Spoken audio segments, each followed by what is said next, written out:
बंदी छोड़ सतगुरु रामपाल जी परमेश्वर जी की जय हो। सत्साई भाई और बहनों, दया परमपिता परमेश्वर सारी सृष्टि के रचनहार सतगुरु रामपाल जी भगवान की, जिनके शुभ आशीर्वाद से, विशेष आशीर्वाद से, जिनकी विशेष मेहर रजा कृपा दृष्टि से आप और हम सभी साध संगति से जुड़े हुए सत्सेवक भाई बहन निरंतर उन्हीं के तत्व ज्ञान को आधार बनाकर भक्ति मार्ग पर दृढ़ता के साथ आगे बढ़ते जा रहे हैं। भाई और बहनों, भक्ति और भगवान पुस्तक के ऊपर वीडियो बनाने की श्रृंखला जारी है और इसी श्रृंखला में आज ये हमारा 8वां वीडियो है। और पहले के वीडियो में आप जियों ने काफ़ी कुछ समझ लिया, सीख लिया है और किस प्रकार से हरियाणा के ज़िला हिसार के डोभी गांव के और कुछ अन्य भक्तों को, जो कि कुल मिलाकर 12-13 हैं, उनको सतलोक आश्रम मैनेजमेंट हरियाणा के द्वारा गुरुदेव के कलयुगी परिवार के द्वारा गुरुद्रोही घोषित किया गया। क्यों? क्योंकि उन्होंने अपने पूज्य गुरुदेव सतगुरु रामपाल जी परमात्मा की महिमा में एक पुस्तक लिखी, जिस पुस्तक का नाम है कर पहचान छुड़ावन आयो।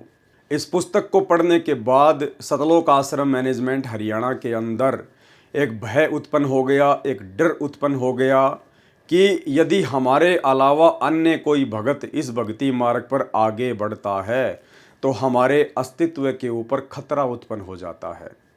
यानी ये लोग चाहते हैं कि संगत केवल हमारी गुलामी करे, हम जैसा कहें संगत वैसा करे, संगत ज्ञान आधार से ना चले, संगत अपनी मन मर्जी से कुछ भी ना करे। लेकिन भाई और बहनों, ये कलयुग की बिचली पीढ़ी है। परमात्मा ने सभी को शिक्षित कर दिया है, मोक्ष का प्राइम टाइम है, सतगुरु का सबके ऊपर आशीर्वाद है। ऐसा अब हरगिज नहीं होने वाला है। हमने पिछले 3 युगों में खूब गुलामी की, अपने भगत भाई बहनों की भी गुलामी की, पंडितों की, मुल्ला मौलवियों की, धर्म गुरुओं की, सब की गुलामी की। लेकिन अब ये चौथा युग कलयुग और कलयुग की बिचली पीढ़ी सतगुरु रामपाल जी परमेश्वर जी ने एक सत्संग में बताया कि ये भगतों का युग है। अब ये भगतों का समय है। अब भगत किसी के गुलाम बन के नहीं रहेंगे सिवाय अपने सतगुरुदेव भगवान के। तो भाई, सतलोक आश्रम मैनेजमेंट हरियाणा से जुड़े हुए जितने भी ठेकेदार हैं, गुरुदेव भगवान के कलयुगी बेटा बेटी, भाई बंधु, रिश्तेदार और जितने भी ये कोऑर्डिनेटर हैं, अपने दिलो दिमाग से ये फितूर निकाल दो कि अब संगत तुम्हारे चंगुल में फंसकर या तुम्हारे दबाव में आकर या तुम्हारे डर में आकर जैसा तुम कहोगे वैसा ही करेगी। बहुत कर लिया बेचारों ने और उसका खामियाजा भी संगत लगातार भुगत रही है। ये तत्व ज्ञान की भक्ति है। सतगुरु किसी के बाप की पर्सनल प्रॉपर्टी नहीं है और आने वाले समय में परमात्मा के सभी बच्चे ज्ञान को आधार बनाकर और साध संगति से जुड़कर निर्भय होकर स्वतंत्र होकर भक्ति करेंगे। तो चलिए भाई और बहनों, हम चलते हैं आज के वीडियो के ऊपर। और ये वीडियो चल रहा है गुरु महिमा के अंतर्गत लिखी गई एक पुस्तक कर पहचान छुड़ावन आयो। हिसार के डोभी गांव के भक्तों ने मिलकर ये पुस्तक छापी थी, जिसके बाद में उन भक्तों को गुरुद्रोही घोषित कर दिया गया एक पीला पर्चा निकालकर सतलोक आश्रम मैनेजमेंट हरियाणा के द्वारा। इस पुस्तक के ऊपर पहले 2 वीडियो बन चुके हैं। आप जी निर्णय कर सकते हैं कि आखिर क्यों उन भक्तों को गुरुद्रोही घोषित किया गया होगा, केवल अपने अस्तित्व के खतरे को देखते हुए। अन्यथा उन भक्तों ने सतगुरु रामपाल जी परमेश्वर जी की महिमा के अलावा इस पुस्तक में एक भी शब्द नेगेटिव नहीं लिखा है। ये हैं वो भगत जिनको गुरुद्रोही घोषित किया गया है। भगत संदीप दास, भगत ललित दास, भगत पंकज दास, भगत आशीष दास, भगत लखन दास, भगत अमित दास, भगत अजय दास, भगत करण दास, भगत शिवा दास, भगत गौरव दास, भगत पुनीत दास, भगत रोहित दास उत्तराखंड, भगत आकाश दास फरीदाबाद हरियाणा। इन सब की सभी आश्रमों, सभी नामदान केंद्रों तथा सत्संग में नो एंट्री की जाती है। ये सब आपके गुरुजी के खिलाफ चल रहे हैं और गुरुजी के मिशन के विरोध में काम कर रहे हैं। इन्होंने अलग से ग्रुप बना लिए हैं, अलग से पुस्तक छपवा रहे हैं। ये सब 1 महीने में जवाब दें ऐसा क्यों कर रहे हैं, नहीं तो गुरुद्रोही घोषित किया जाएगा। ये है इनका मनमानी फरमान, तानाशाही फरमान। अब इस पुस्तक में ऐसा इन्होंने क्या लिख दिया जो इनको गुरुद्रोही की संज्ञा दी जाए। 2 वीडियो आपने इस पुस्तक के ऊपर देख लिए हैं। बहुत अच्छी गुरु महिमा की है उन्होंने, हम भक्तों का विश्वास बढ़ाया है। और आज ये तीसरा वीडियो है जिसकी हम शुरुआत करने जा रहे हैं। दूध वजूद तेरा है बंदिया, जिसको तू मान बैठा पानी। कहने का मतलब है तत्व ज्ञान के अभाव में ये आत्मा अपने आप को पहचान नहीं पाती है, ये अपने वजूद को नहीं पहचान पाती है। तो मकसूद जी कोई लेखक हैं, कोई संत हैं, वो समझा रहे हैं अपनी पंक्तियों के माध्यम से कि दूध वजूद तेरा है बंदिया, बंदिया माने इंसान, आदमी, कि तेरा जो वजूद है, तेरी जो औकात है, तेरी जो हस्ती है वो दूध के जैसी है, लेकिन तू आत्मज्ञान के अभाव में जिसको तू मान बैठा पानी, लेकिन तू अपने आप को ना पहचान कर दूध होते हुए पानी मान बैठा। यानी सतगुरु रामपाल जी परमेश्वर जी की शरण में आने से पहले आप और हम सभी आत्माएं अपने आप को नहीं पहचान पा रही थी आत्मज्ञान के अभाव में। हम दूध थे लेकिन अपने आप को पानी समझ रहे थे। परमेश्वर ने हमें जगाया, आत्मज्ञान दिया, शास्त्रों से प्रमाण दिए और हमें बताया कि हम कौन हैं। हम सर्व सृष्टि के रचनहार कबीर परमेश्वर सतगुरु रामपाल जी के बच्चे हैं। हम इस दुनिया में सेठों के सेठ, सावड़सा सेठ, जगत सेठ सतगुरु रामपाल जी परमेश्वर जी की आत्माएं हैं। यहाँ का राजा, यहाँ का महाराजा, पूरी पृथ्वी का राजा ब्रह्मा विष्णु महेश भी आप और हमारे पैरों के नाखून के बराबर नहीं हैं, पुण्य कर्मों के हिसाब से, भक्ति मार्ग के हिसाब से, क्योंकि वो तो अपनी कमाई को बर्बाद कर रहे हैं और हम भक्ति धन जोड़ रहे हैं। उनका नंबर ना जाने कब आएगा और आज हमारा फाइनल वक्त है मोक्ष के लिए। आपका सौभाग्य बच्चों, आपको उस परम पिता का सच्चा मार्ग मिल रहा है। समर्थ परमात्मा कबीर जी की शरण प्राप्त हुई है, इसलिए दास कह रहा है। तो बच्चों, आपके किस्मत के साथ यदि ब्रह्मा विष्णु महेश को तो लें, आपका पास्यक नहीं हो। ये तो अपना कर्म मलाई खा रहे हैं, भविष्य कुछ नहीं इनका। यह बात जिस दिन तुम्हारे समझ में आ जाएगी उस दिन तुम भगत बन गए पक्के। दूध वजूद तेरा है बंदिया, जिसको तू मान बैठा पानी। पूरे गुरु से जाग लगवा ले, जायो तमसी तेरी कढ़ानी। पूरे गुरु से जाग लगवा ले। आप और हमारा सौभाग्य भाई और बहनों कि आज हमें वो पूर्ण सतगुरु स्वयं ही आकर मिले हैं। इन्होंने स्वयं ही हमारी बाँह पकड़ी, हमारा हाथ पकड़ा, हमें अपनी शरण में लिया। तो कहते हैं पूरे गुरु से जाग लगवा ले। दूध को गर्म करके जब उसके अंदर जामन लगाया जाता है तो कहते हैं पूरे गुरु से जामन लगवा ले उस दूध के अंदर, तायो जमसी तेरी कढ़ानी। और फिर उस बर्तन में, जिसको कढ़ानी कहा जाता था, जिसके अंदर दूध गर्म करके दही बनाने के लिए जमाया जाता था, सूरत शब्द का साज जचाले। यानी गुरु से नाम दीक्षा लेकर, पूरा ज्ञान लेकर और बिल्कुल तैयारी के साथ में मोक्ष के लिए तैयार हो जा। श्वासों को कर तू मधानी। और श्वासों को क्या कर? मथानी। जैसे दही को मथते हैं, मंथन करते हैं, तो जैसे परमेश्वर ने हमें बताया ना कि श्वास ऊ श्वास से जो जाप करना है सतनाम का, तो कहते हैं श्वासों को कर तू मधानी। उठ मकसूद यो चारा चर ले, कि भाई ये काम कर, सबसे पहले ये क्रिया कर। जद मक्खन आयो जानी, उसके बाद वो दूध से और मक्खन निकलेगा।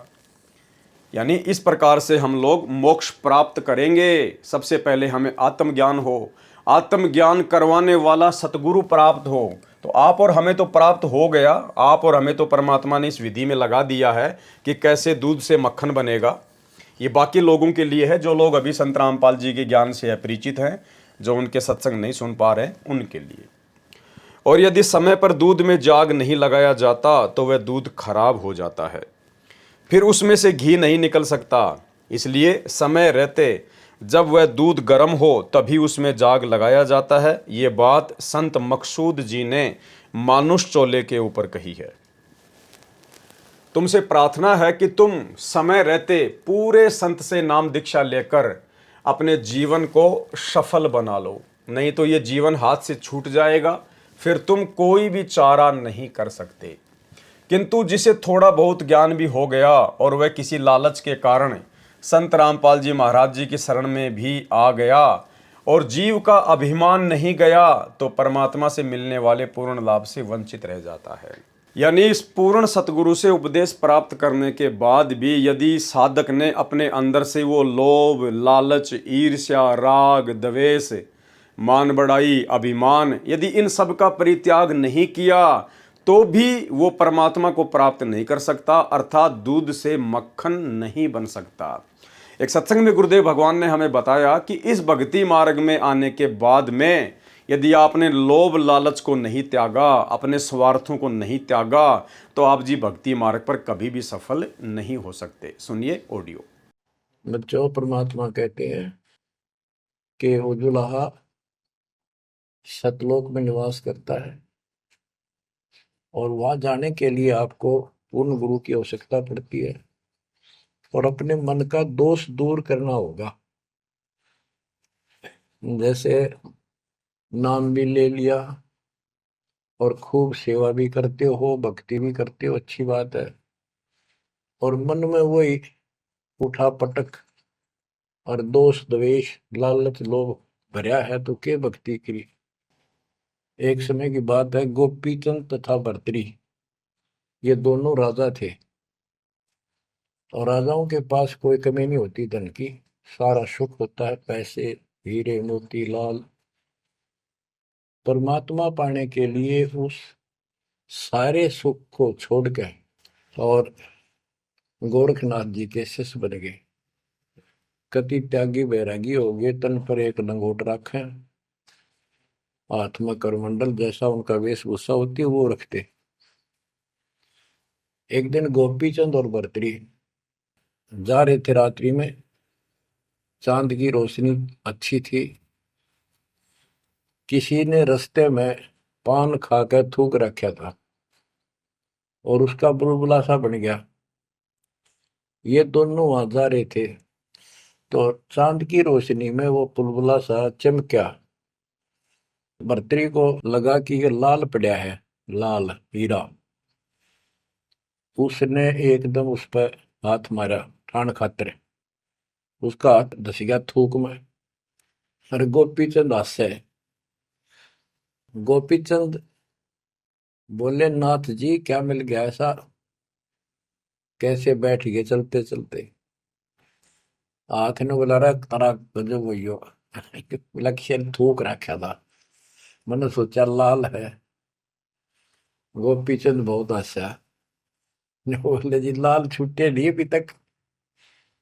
बोला भाई ये मन बड़ा निकम्मा है, मैंने सोची अब ठा लिया डपड़ा पड़ा के काम होगा कि तो भंडारे कराएंगे, खर्च कर देंगे। तो बोले ठीक है। कबीर साहिब जी ने कहा है, संत मिलन को चा लिए तज माया अभिमान, जो जो पैर आगे धरे सो ही यज्ञ समान। क्योंकि जिसने अभिमान को नहीं त्यागा वह भक्ति को नहीं समझ सकता, क्योंकि भक्ति तो मूल कमल से शुरू होती है और मूल कमल आसन पर सबसे नीचे वाला स्थान है और वहां पर जरा भी अभिमान हो तो नहीं पहुंचा जा सकता। बिल्कुल नन्हा और बिल्कुल हल्का होकर मूल कमल तक पहुंचा जा सकता है। यानी त्रिकुटी पर पहुंचने के लिए सबसे पहले हमारे को मूल कमल से यात्रा शुरू करनी पड़ेगी, जो कि गणेश जी का लोक है। और गणेश जी के लोक में बिल्कुल भी अभिमान नहीं चलता है। बिल्कुल नन्हा बच्चा बनकर, निरअभिमानी बनकर, हल्का बनकर हमने मूल कमल से यात्रा शुरू करनी पड़ेगी। और सतगुरु रामपाल जी भगवान भी अपने सत्संगों में हमें यही समझाते हैं कि अभिमान का और परमात्मा का खड़ा एक्सीडेंट है। आज हमें गुरुदेव भगवान ने इतना ज्ञान करा दिया, इतना आत्म ज्ञान दे दिया, परमात्म ज्ञान दे दिया, भाई अभिमान के लिए जगह है ही नहीं। परमात्मा कहते कि मर्द गर्द में मिल गए रावण से रणधीर। रावण जैसे, कंस जैसे, दुर्योधन जैसे, चाणोर जैसे, केसी जैसे, यानी उनकी तुलना में आज यदि आप और हमें लिया जाए तो ऊंट के मुंह में जीरे के बराबर भी नहीं है आप और हम। चाहे भारत देश का प्रधानमंत्री क्यों ना हो, चाहे अमेरिका का राष्ट्रपति क्यों ना हो, रावण की, दुर्योधन की, कंस की तुलना में वो भी ऊंट के मुंह में जीरे के बराबर है। चाहे संपत्ति हो, चाहे बल हो, चाहे ताकत हो। फिर आप और हम तो आम प्राणी हैं, आम प्रजा हैं, सुबह कमाते हैं शाम को खाते हैं। आप और हमारी औकात ही क्या उनके आगे। तो गुरुदेव कहते हैं वो ऐसे ऐसे मर्द गर्द में मिल गए, वो भी गर्द में मिल गए, कुत्ते वाली मौत मरे वो भी, जो अपने आप को मर्द कह सकते थे। मर्द गर्द में मिल गए, वो रावण से रणधीर, कंस के सी चानोर से हिरणाकुश बलबीर। ऐसे ऐसे जिन्होंने देवताओं को भी नाच नचा रखा था, कहते हैं उनके भी अंत में कुत्ते वाली मौत हुई। तो फिर आप और हमें तो अपनी औकात का भली भांति आइडिया लग जाना चाहिए कि आप और हमारी औकात ही क्या है। और जरा सा भी अभिमान यदि रहा, जरा सा भी घमंड, लोभ, लालच यदि हमारे अंदर रहा भक्ति मार्ग पर, तो हम तो मूल कमल के अंदर से भी प्रवेश करने योग्य नहीं बन पाएंगे, त्रिकुटी तक तो बहुत दूर की बात है।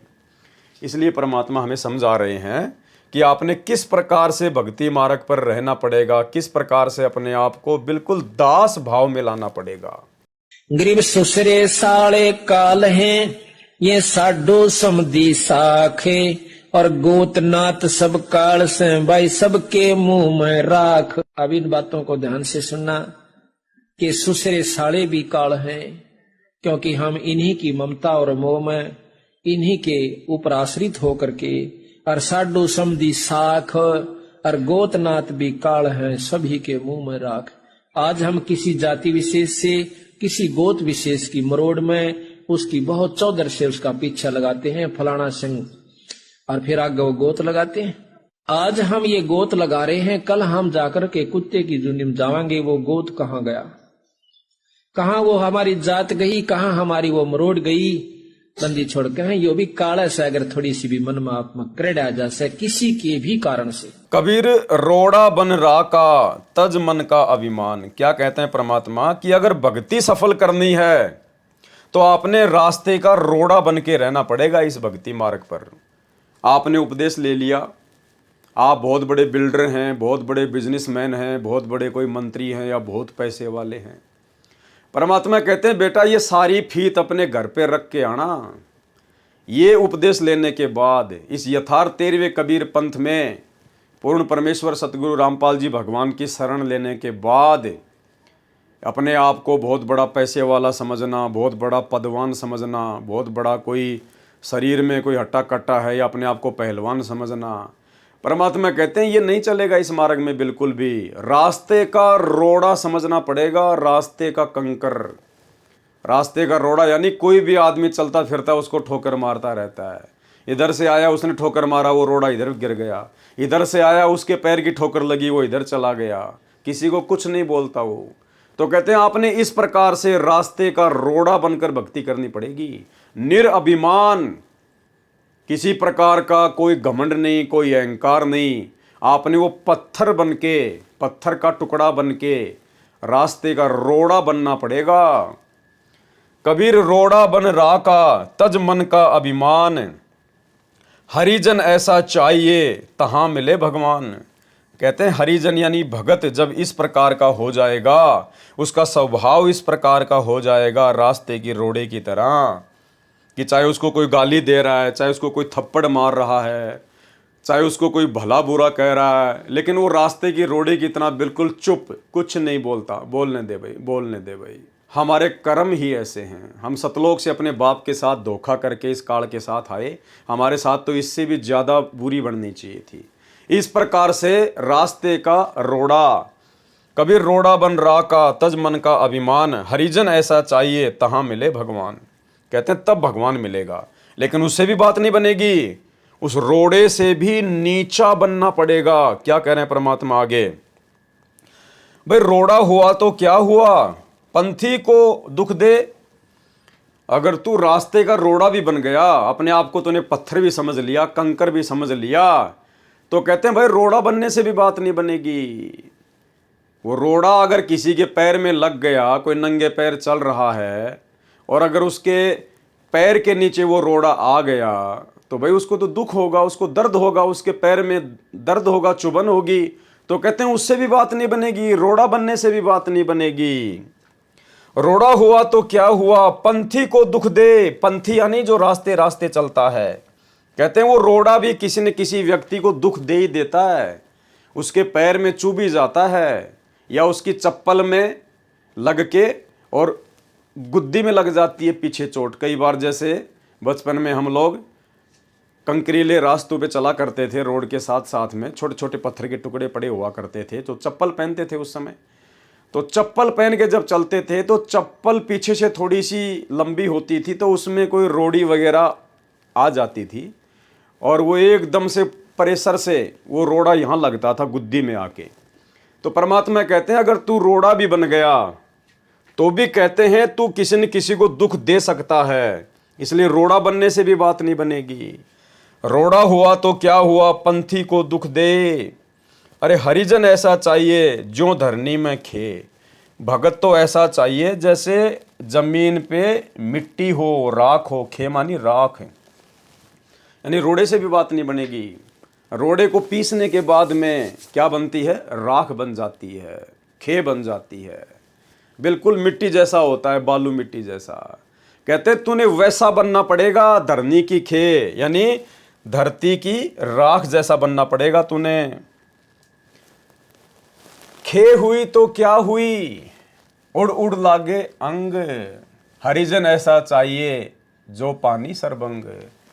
कहते हैं वो राख बनने से भी बात नहीं बनेगी, यानी और नीचे आना पड़ेगा और अपने आप को मरा हुआ समझना पड़ेगा, निरअभिमानी समझना पड़ेगा। कहते हैं अगर तू राख भी बन गया, धरती की मिट्टी भी बन गया, तो भी कहते हैं वो भी किसी न किसी को दुख देती है। उड़ उड़ लागे अंग, लोगों को गंदा कर देती है। आंधी चलती है या कोई गाड़ी आती है, वो मिट्टी उड़ती है, वो राख उड़ती है, लोगों के कपड़े गंदे कर देती है, उनके शरीर को गंदा कर देती है, आंखों में गिर जाती है। तो कहते हैं अगर तू राख बन गया, यानी पहले तो रोड़ा, रोड़े से फिर राख बन गया, कहते हैं उससे भी बात नहीं बनेगी, उससे भी बात नहीं बनेगी। खे हुई तो क्या हुई, उड़ उड़ लागे अंग, हरिजन ऐसा चाहिए जो पानी सरबंग। भगत को तो ऐसा बनना पड़ेगा जैसे पानी, बिल्कुल। पानी का क्या स्वभाव होता है, पानी रे पानी तेरा रंग कैसा, जिसमें मिला दो बन जाए उस जैसा। यानी पानी का अपना कोई वजूद नहीं होता है। पानी के अंदर यदि आप लाल कलर डाल दोगे वो लाल हो जाएगा, पानी के अंदर हरा कलर डाल दोगे हरा हो जाएगा, पानी को यदि आप एक गिलास में डाल दोगे तो वो गिलास की जैसी शेप बन जाएगी, अगर उसको एक कटोरे में डालोगे पानी को तो कटोरे जैसी शेप बन जाएगी। यानी वो सभी के अनुकूल होता है। तो कहते हैं वो पानी बनने से भी बात नहीं बनेगी। अगर तू इतना नीचे आ गया भक्ति मार्ग में, अपने आप को बिल्कुल मरा हुआ समझ लिया पानी की तरह, तो कहते हैं पानी बनने से भी बात नहीं बनेगी। अरे पानी हुआ तो क्या हुआ, सीड़ा ताता होए। यानी पानी का भी एक स्वभाव होता है, पानी ठंडा भी होता है और पानी गर्म भी होता है। सीड़ा ताता, सीड़ा बोलते हैं ठंडा, ताता बोलते हैं गर्म। ये राजस्थान और हरियाणा की भाषा, सीड़ा ताता। कहते हैं पानी भी गर्म और ठंडा होता है, गर्मा गर्म पानी भी लोगों को नुकसान दे देता है और ठंडा ज़्यादा हो तो भी नुकसान दे देता है। कहते हैं पानी बनने से भी बात नहीं बनेगी। पानी हुआ तो क्या हुआ, सीड़ा ताता होए। अरे हरिजन ऐसा चाहिए जैसा हर ही होए। हरिजन यानी भगवान का भगत, सतगुरु का भगत तो ऐसा चाहिए जैसा हर ही होए, जैसा उसका भगवान है, जैसा उसका सतगुरु है, भगत ने तो वैसा ही बनना पड़ेगा। और हमारे गुरुदेव भगवान ने कितने एग्जाम्पल कोड कर दिए। आधीनता दासा तन के, आपने चौथे या पांचवें पार्ट में पढ़ी पुस्तक शैतान बना भगवान, जिसमें किस प्रकार से गुरुदेव भगवान से 2-4 गांव के लड़कों ने कान पकड़वा कर उठक बैठक निकलवाई, नाक से ज़मीन में 7 लकीर निकलवाई, गुरुदेव को गालियां निकाली, गुरुदेव के साथ में मारपीट की, लेकिन परमेश्वर बिल्कुल दास भाव में। क्यों? क्योंकि वो आप और हमें शिक्षा देना चाहते हैं, आप और हमें एक पाठ पढ़ाना चाहते हैं कि अगर भक्ति मार्ग पर तुम्हें सफल होना है, इस काल के लोक से अगर बाहर निकलना है, तो ये उंगली करके बात करना भी छोड़ना पड़ेगा। हमने बिल्कुल डाउन टू अर्थ अपने गुरुदेव भगवान के जैसा बनना पड़ेगा। गुरु को कीजिए दंडवत, कोटि कोटि प्रणाम, और कीट न जाने भृंग को, गुरु कर ले आप समान। जब तक हम अपने पूज्य गुरुदेव भगवान सतगुरु रामपाल जी परमेश्वर जी के जैसे स्वभाव वाले नहीं बनेंगे, शील, संतोष, विवेक, दया, अक्षमा, जब तक इनके जैसे गुण हमारे अंदर प्रकट नहीं होंगे, इस ज्ञान से, भक्ति से हम सतलोक जाने के योग्य नहीं बन पाएंगे, चाहे कितनी भक्ति कर लें हम। हमने अपने गुरुदेव के जीवन को अपने ऊपर धारण करना पड़ेगा, अमल करना पड़ेगा। जब से हम अपने गुरुदेव को जानते हैं, आप लोगों ने कब से उपदेश लिया है? किसी ने 1994 में लिया, किसी ने 2000 में लिया, किसी ने 2005 में, किसी ने 8 में, किसी ने 14 में, किसी ने 12 में या 13 में। तो जब से आप अपने गुरुदेव भगवान को जानते हो, तब से भाई आप अपने गुरुजी का जीवन देख लो। क्या हमारे गुरुजी का कोई मित्र है? क्या आपने कभी सुना कि भक्ति मार्ग में आने के बाद हमारे गुरुदेव भगवान ने कोई मित्र बनाया हो, या भक्ति मार्ग में आने से पहले गुरुदेव का कोई मित्र था तो गुरुजी ने उससे मित्रता निभाई हो या वर्तमान में निभा रहे हो? कभी नहीं सुना आपने। तो भक्ति मार्ग में हमने भी इसी प्रकार से रहना पड़ेगा। यदि हमने उपदेश ले लिया, गुरुदेव की शरण प्राप्त हो गई, और हमारे जितने भी यार दोस्त मित्र हैं, परमात्मा कहते हैं या तो उनको इस मार्ग पर ले आओ, भक्ति मार्ग पर ले आओ, ज्ञान समझा दो। अगर वो ज्ञान नहीं समझते हैं, भक्ति मार्ग पर नहीं लगते हैं, तो तुरंत उनसे कनेक्शन काट दो, वो यारी दोस्ती मित्रता तोड़ दो, अन्यथा वो मित्र एक दिन आपके लिए काल साबित होगा। काल। छोटा सा सत्संग सुनिए। हम किसी के मित्र हैं और उस मित्र को इस मार्ग पर नहीं ला सकते हैं, तो उस मित्र से मित्रता मत रखिए। वो मित्र तेरी जान का झाड़ बन जाएगा और आपको ले डूबेगा। ऐसे बहुत से भक्त हमें मिले, फिर वो आखिर में उन्होंने ये बात स्वीकार करनी पड़ी, या तो वो मित्र ही भक्त बन गया नहीं, वो मित्रता नहीं रही, औपचारिकता रहेगी, हृदय से मित्रता नहीं रही। अब मित्र तो हमारा एक ही है, कबीर परमात्मा। अगर हम उससे मित्रता करेंगे, तुमेव बंधु च सखा तुमेव, तुमेव माता च पिता तुमेव, तुमेव बंधु च सखा तुमेव, तुमेव विद्या च दृढ़ तुमेव, तुमेव सर्व मम देव देव। तू ही सखा यानी मित्र है, बंधु हमारा भाई बंध, वास्तव में परमात्मा ही हमारे सब नाम। उसके बाद जब हम अपने गुरुदेव भगवान के जीवन को देखते हैं, जब से हम इनको जानते हैं, क्या हमने कभी भी अपने गुरुदेव भगवान को किसी शादी विवाह में, किसी रिश्तेदारी में, किसी फंक्शन में, किसी के जन्मदिन की पार्टी में, किसी खुशी की पार्टी में कभी हमने जाते हुए देखा कि भाई गुरुजी अपने मामा की शादी में गए हों, अपने बुआ की शादी में गए हों, अपने रिश्तेदारों के यहाँ शादी में गए हों गुरुजी? कभी सुना हमने? कभी नहीं सुना। हमने केवल इतना ही सुना और इतना ही देखा कि गुरुजी आज नरेला में सत्संग करने जा रहे हैं, गुरुजी आज पूना में सत्संग करने जा रहे हैं, गुरुजी आज काठमंडी में सत्संग करने जा रहे हैं, गुरुजी आज दिल्ली जा रहे हैं सत्संग करने, या गुरुजी करोथा आश्रम में बैठ के सत्संग कर रहे हैं। हमने गुरुदेव को किसी भी रिश्तेदारी में जाते हुए नहीं देखा। कोई भी शादी विवाह, बर्थडे, मैरिज पार्टी, कोई भी फंक्शन, किसी भी प्रकार का जो समाज में होता है, यारी दोस्ती रिश्तेदारी में होता है, हमने अपने गुरुदेव को कभी भी जाते हुए नहीं देखा। तो भाई हमने भी अपने गुरुदेव के अनुसार ही चलना पड़ेगा अगर भक्ति में सफल होना है तो। क्योंकि वाणी क्या कह रही है? हरिजन ऐसा चाहिए जैसा हर ही होए। हर यानी परमात्मा, सतगुरु। जैसा आपका गुरु है वैसा ही आपने बनना पड़ेगा। तो भाई हम क्यों जा रहे हैं? हम जिस रिश्तेदारी में जा रहे हैं भाई वहाँ पे हमारे विचारों जैसे लोग तो है ही नहीं, और ना वो रिश्तेदार परमात्मा से जुड़ा हुआ। अगर जुड़ा हुआ होता तो वो ड्रामेबाजी करता ही नहीं, वो इस प्रकार से जगत के रीति रिवाजों के अनुसार, परंपराओं के अनुसार, कुरीतियों के अनुसार शादी विवाह फंक्शन करता ही नहीं, तो हमें वैसे भी जाने की आवश्यकता नहीं पड़ती। और अब वो जो भी क्रिया करेगा वो आप और हमारी भक्ति क्रियाओं के विपरीत होगी। तो पहली बात तो हमने वहाँ पे जाना ही नहीं है बिल्कुल भी। अगर हम वहाँ चले भी गए ये सोच कर कि मैं वहाँ कुछ खाऊंगा नहीं, पीऊंगा नहीं, कोई उल्टा काम नहीं करूंगा, कोई मर्यादा नहीं तोड़ूंगा, तो फिर तू बाबा बन के क्या करेगा वहाँ जाके? अरे वहाँ जाके फिर तू करेगा क्या? जब तेरे को कुछ करना ही नहीं है तो वहाँ जाके भी क्या करेगा फिर? मजाक का पात्र बनेगा। 2 गालियाँ लोग तुझे देंगे, 2 गालियाँ गुरुजी को देंगे। तो हमने वहाँ जाना ही नहीं है।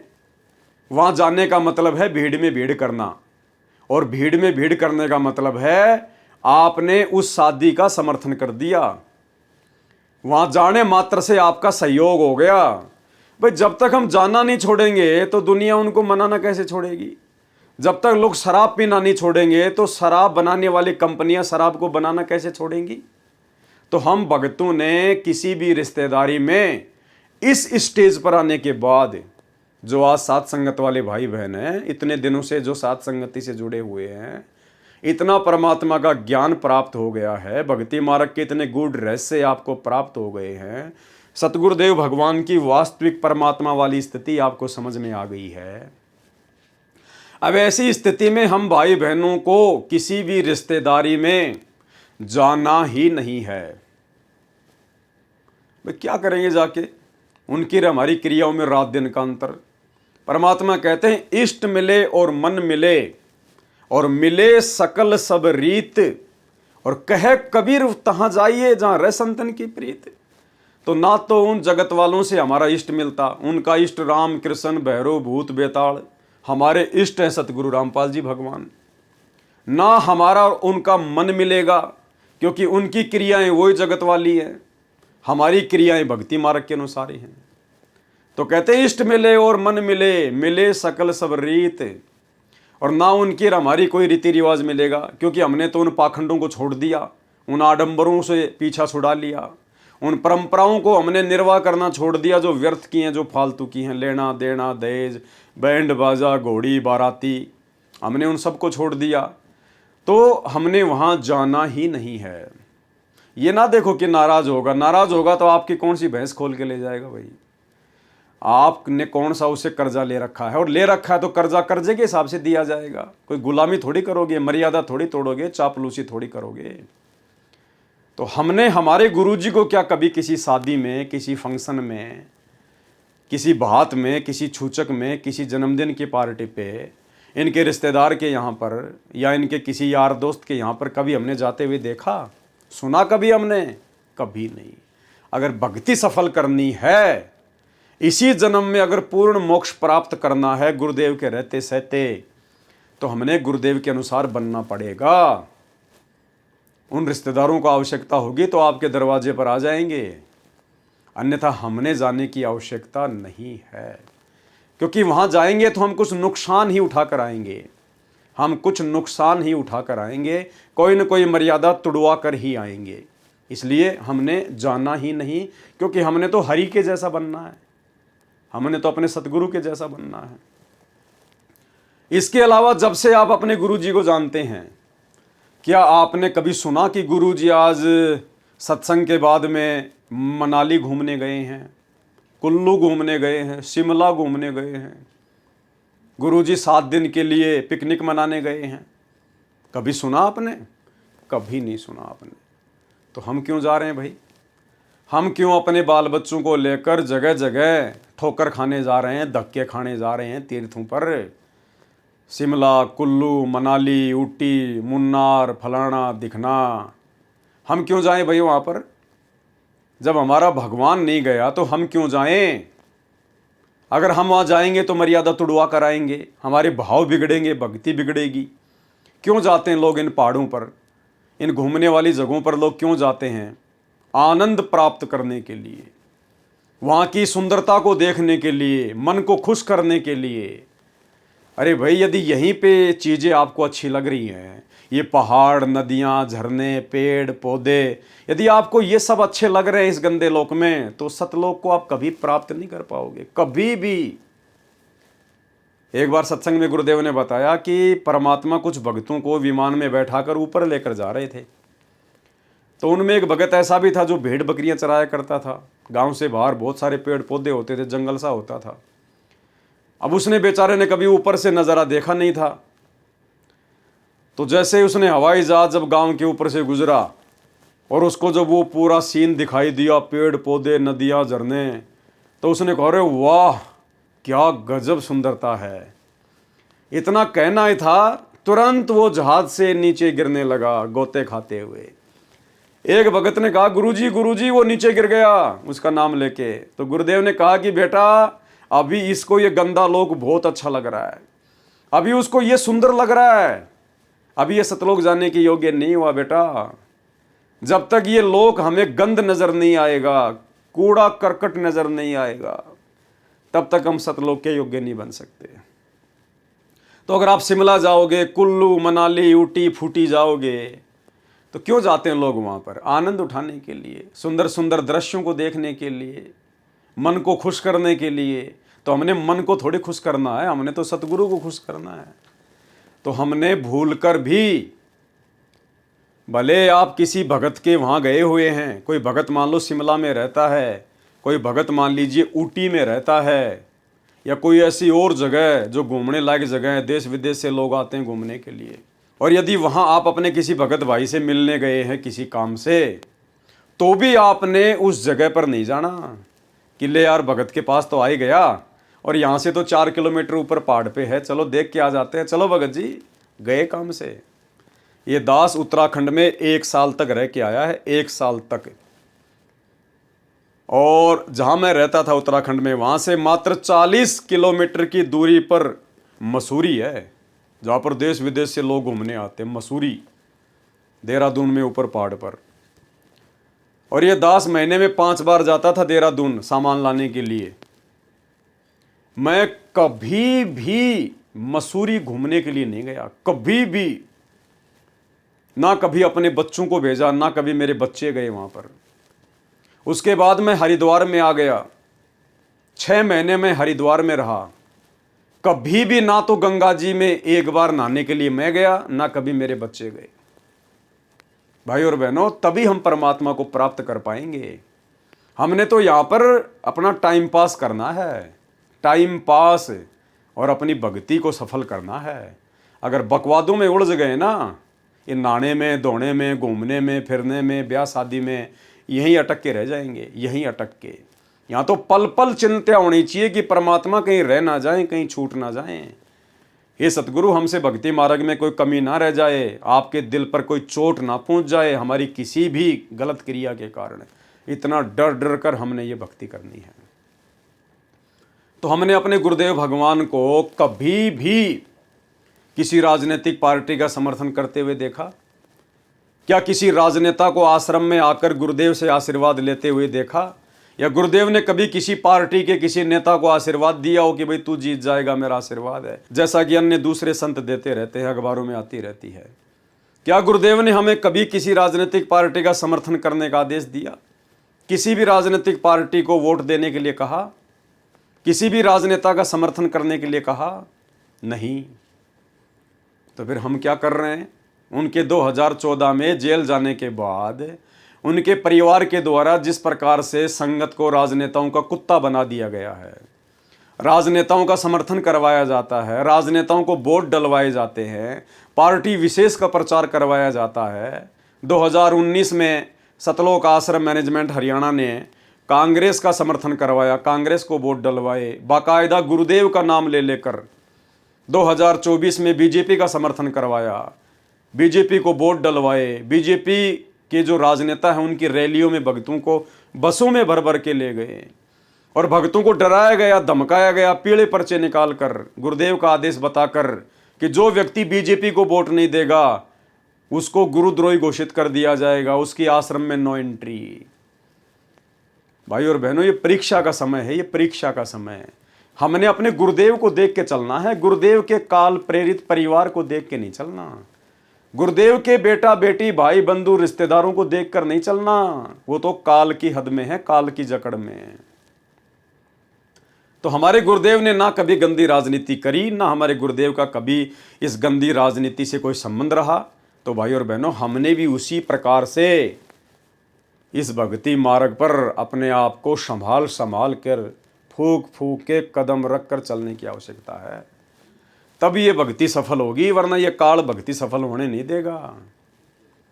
काल स्वयं तो सामने आता नहीं है, स्वयं तो प्रकट होता नहीं अपने ओरिजिनल रूप में, तो कैसे भ्रमित करेगा वो, कैसे मर्यादा तोड़वाएगा?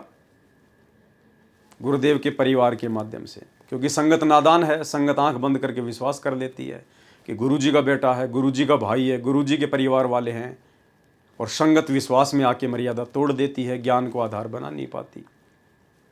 तो हमने इस प्रकार की गलतियां करने से बिल्कुल बचना है। हमारा कोई नहीं है, हमने अपनी छाया का भी विश्वास नहीं करना है, केवल अपने गुरुदेव के अलावा। इनके परिवार वाले तो बहुत दूर की बात है। तो हमने भाई और बहनों बहुत सोच समझ के भक्ति मार्ग पर फूंक फूंक के कदम आगे रखना है, और अपने गुरुदेव भगवान के जैसा ही बनकर हम इनके सतलोक में जा सकते हैं। दूसरा कोई चारा नहीं है।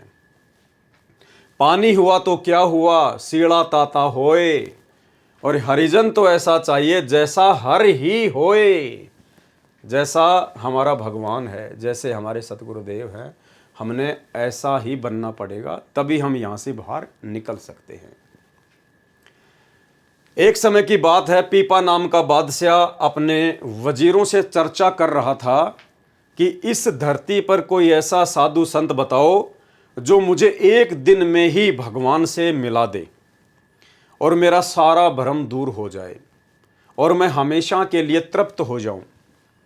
वजीरों ने सलाह करके बताया कि वर्तमान में रविदास नाम के महात्मा की काफ़ी महिमा सुनी है, आप उनके पास जाइए, परंतु हे राजन, वह तो नीच जाति का है, इसमें आपकी मान हानि होगी। तब राजा ने कहा कि तुम चिंता ना करो, मैं रात को कंबल ओढ़ कर जाऊंगा, कोई मुझे नहीं पहचान पाएगा। ये वही पीपा जी हैं जो राजस्थान के नागौर जिले के राजा थे, जो बाद में रामानंद जी के माध्यम से कबीर परमात्मा की शरण में आ गए थे।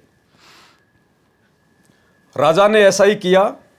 आधी रात्रि में संत रविदास जी की कुटिया का दरवाजा जाकर खटखटाया।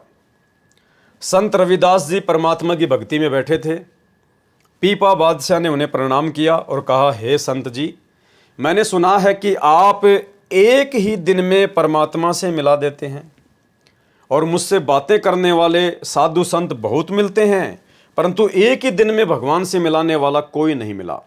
अतः मैं आपसे प्रार्थना करता हूं कि आप मुझ पर यह कृपा करें।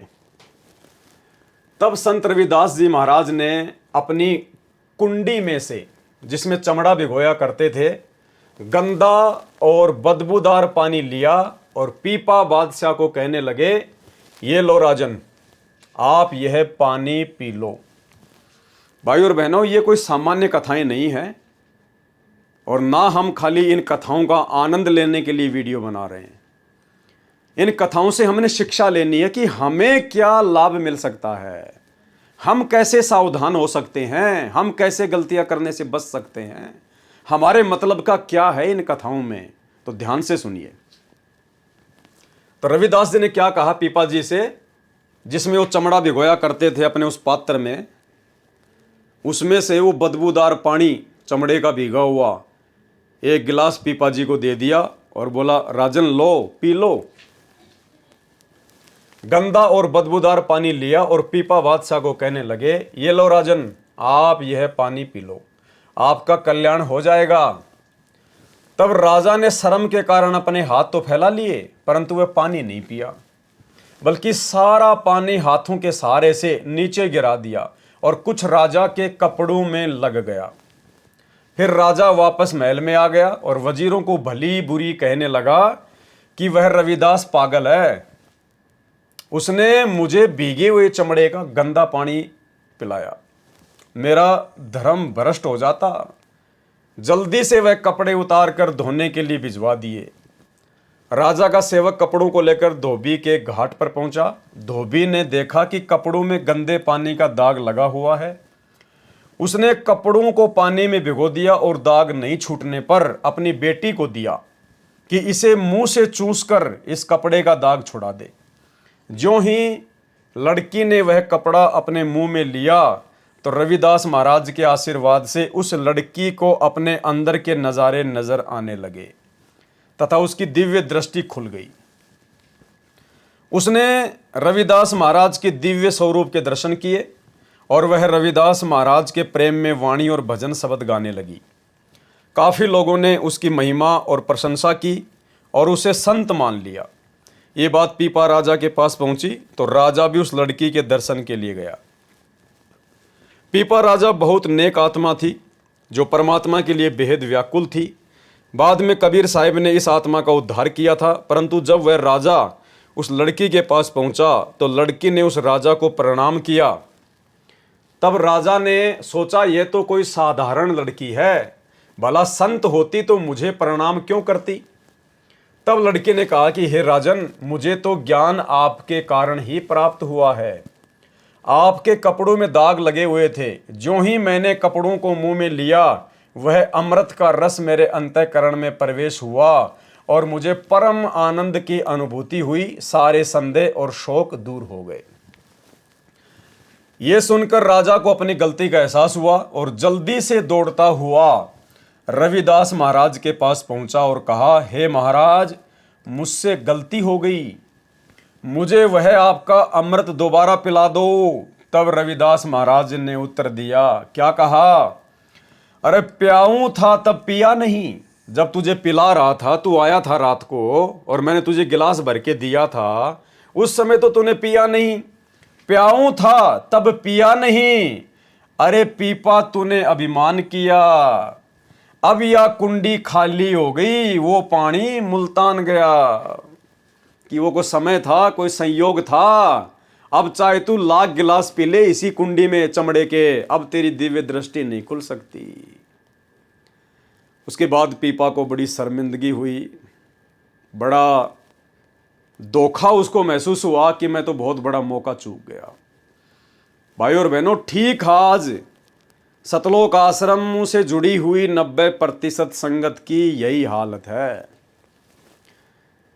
2014 बरवाला कांड के बाद, सतगुरु रामपाल जी परमेश्वर जी के जेल जाने के बाद उनका सत्य मिशन, ये साध संगति चल रही है, जहां से परमात्मा नेक भगत बना रहे हैं, सुयोग्य भगत बना रहे हैं, सतलोक के लिए आत्माएं तैयार कर रहे हैं, गुरु को भगवान मानने वाले आत्मा तैयार कर रहे हैं। यह ट्रेनिंग सेंटर है भक्ति मार्ग का। और बाद में ये लोग रोएंगे, पछताएंगे। आज हम इनसे प्रार्थना कर रहे हैं, विनती कर रहे हैं, हाथ जोड़ रहे हैं। 90% संगत तक संदेशे पहुंचाने के लिए हम लोग सतलोक आश्रम मैनेजमेंट हरियाणा की मार पिटाई खा रहे हैं, गालियां खा रहे हैं, मुकदमे झेल रहे हैं, जेल झेल रहे हैं, लेकिन ये लोग आंखें नहीं खोल रहे। और जब आने वाले समय में इनको पता चलेगा इस बात का कि हाँ, वास्तव में साध संगतियां सतगुरु रामपाल जी परमेश्वर जी ने ही चलवा रखी थी, ये उनका गुप्त मिशन था, उसके बाद में ये रोएंगे, पछताएंगे, ये साध संगति से जुड़ेंगे, साध संगति के वीडियो देखेंगे दिन रात। लेकिन भाई उस समय फिर क्या होगा? वही होगा जो पीपा जी के साथ हुआ कि प्याऊं था तब पिया नहीं। अरे पीपा, तूने अभिमान किया, अब यह कुंडी खाली हो गई, वो पानी मुल्तान गया। अरे जब सतगुरु रामपाल जी परमेश्वर जी के सतलोक जाने का समय आ जाएगा, उस समय फिर तुम क्या साध संगति के वीडियो देखकर भगत बनोगे? भाई जब परीक्षा सिर पर आ गई और उससे पहले साल भर तक तो तुमने किताब देखी नहीं कभी खोल के, और फालतू की किताबें पढ़ते रहे, नोवेल पढ़ते रहे, कोई फिल्मी किताबें पढ़ते रहे, अश्लील किताबें पढ़ते रहे, और जब एग्जाम आ गया, 2 दिन होए, 4 दिन, उस समय तुम अपने कोर्स की किताबें पढ़ोगे, कभी जिंदगी में पास नहीं हो पाओगे। तो 2014 बरवाला कांड और उसके बाद से तुम्हारे को सतलोक आश्रम मैनेजमेंट हरियाणा के द्वारा ये राजनीति की पुस्तकें पढ़ाई जा रही हैं, आरक्षणबाजी की पुस्तकें पढ़ाई जा रही हैं, गुंडों की सीबीआई जांच वाली पुस्तकें पढ़ाई जा रही हैं, तुम्हारे से स्टेडियम बनवाए जा रहे हैं, तुम्हारे दान का दुरुपयोग करवाया जा रहा है, तुम्हें रक्तदान दे दान में फंसा दिया, आश्रमों में आओ, ज्योति पाठ का पैसा दो, अपने घर पे भाग जाओ, तुम्हारे को झूठा लोभ लालच दे रखा है। और जब समय आएगा, अब उस समय फिर तुम अचानक से साध संगति से जुड़ोगे, साध संगति के वीडियो देखना शुरू करोगे, तो देख लेना, लेकिन तुम उस चीज को प्राप्त नहीं कर पाओगे जिस चीज को पिछले 8 वर्षों से हम सत्सेवक भाई बहन लगातार उसका अमृत पान करते आ रहे हैं। ये एक दिन में समझ में नहीं आता ये भगवान। तुम सोचो, लो भाई, जब सात संगतियाँ, जब ये क्लियर हो जाएगा कि सात संगति सही है, तो हम तो एक महीने में सात संगति की वीडियो देखकर संत रामपाल जी को परमात्मा मान लेंगे, भगवान मान लेंगे। फिर तो बहुत पीछे जा चुके होंगे आप लोग, बहुत पीछे, पकड़ने से भी नहीं पकड़ पाओगे। ये मनुष्य जन्म बर्बाद कर चुके होंगे। प्याऊ था तब पिया नहीं, अरे पीपा तूने अभिमान किया, अब यह कुंडी खाली हो गई, वो पानी मुल्तान गया। जो मनुष्य समय रहते परम संत की खोज नहीं करता तथा उनकी आज्ञा अनुसार अपने जीवन को न्योछावर नहीं करता। अब 2014 बरवाला कांड के बाद से संगत तो गुरुदेव की आज्ञाओं पर न्योछावर है ही नहीं। भाई, सतगुरु का परिवार और सतगुरु के साथ में 24 घंटे जो सेवादार रहा करते थे आश्रमों में, वो तो पहले भी गुरु जी की आज्ञाओं के विरुद्ध चलते थे। और 2014 के बाद में उन्होंने संगत को भी गुरु जी की आज्ञाओं के विरुद्ध मोड़ दिया। सारे उल्टे कुकर्म करवा दिए। नाम गुरु जी का, पीला पर्चा गुरु जी के नाम का, संदेश गुरु जी के नाम का, और सारे उल्टे काम काल प्रेरणा से। तो भाई फिर बात बनेगी नहीं, ये न्योछावर होने में नहीं आता।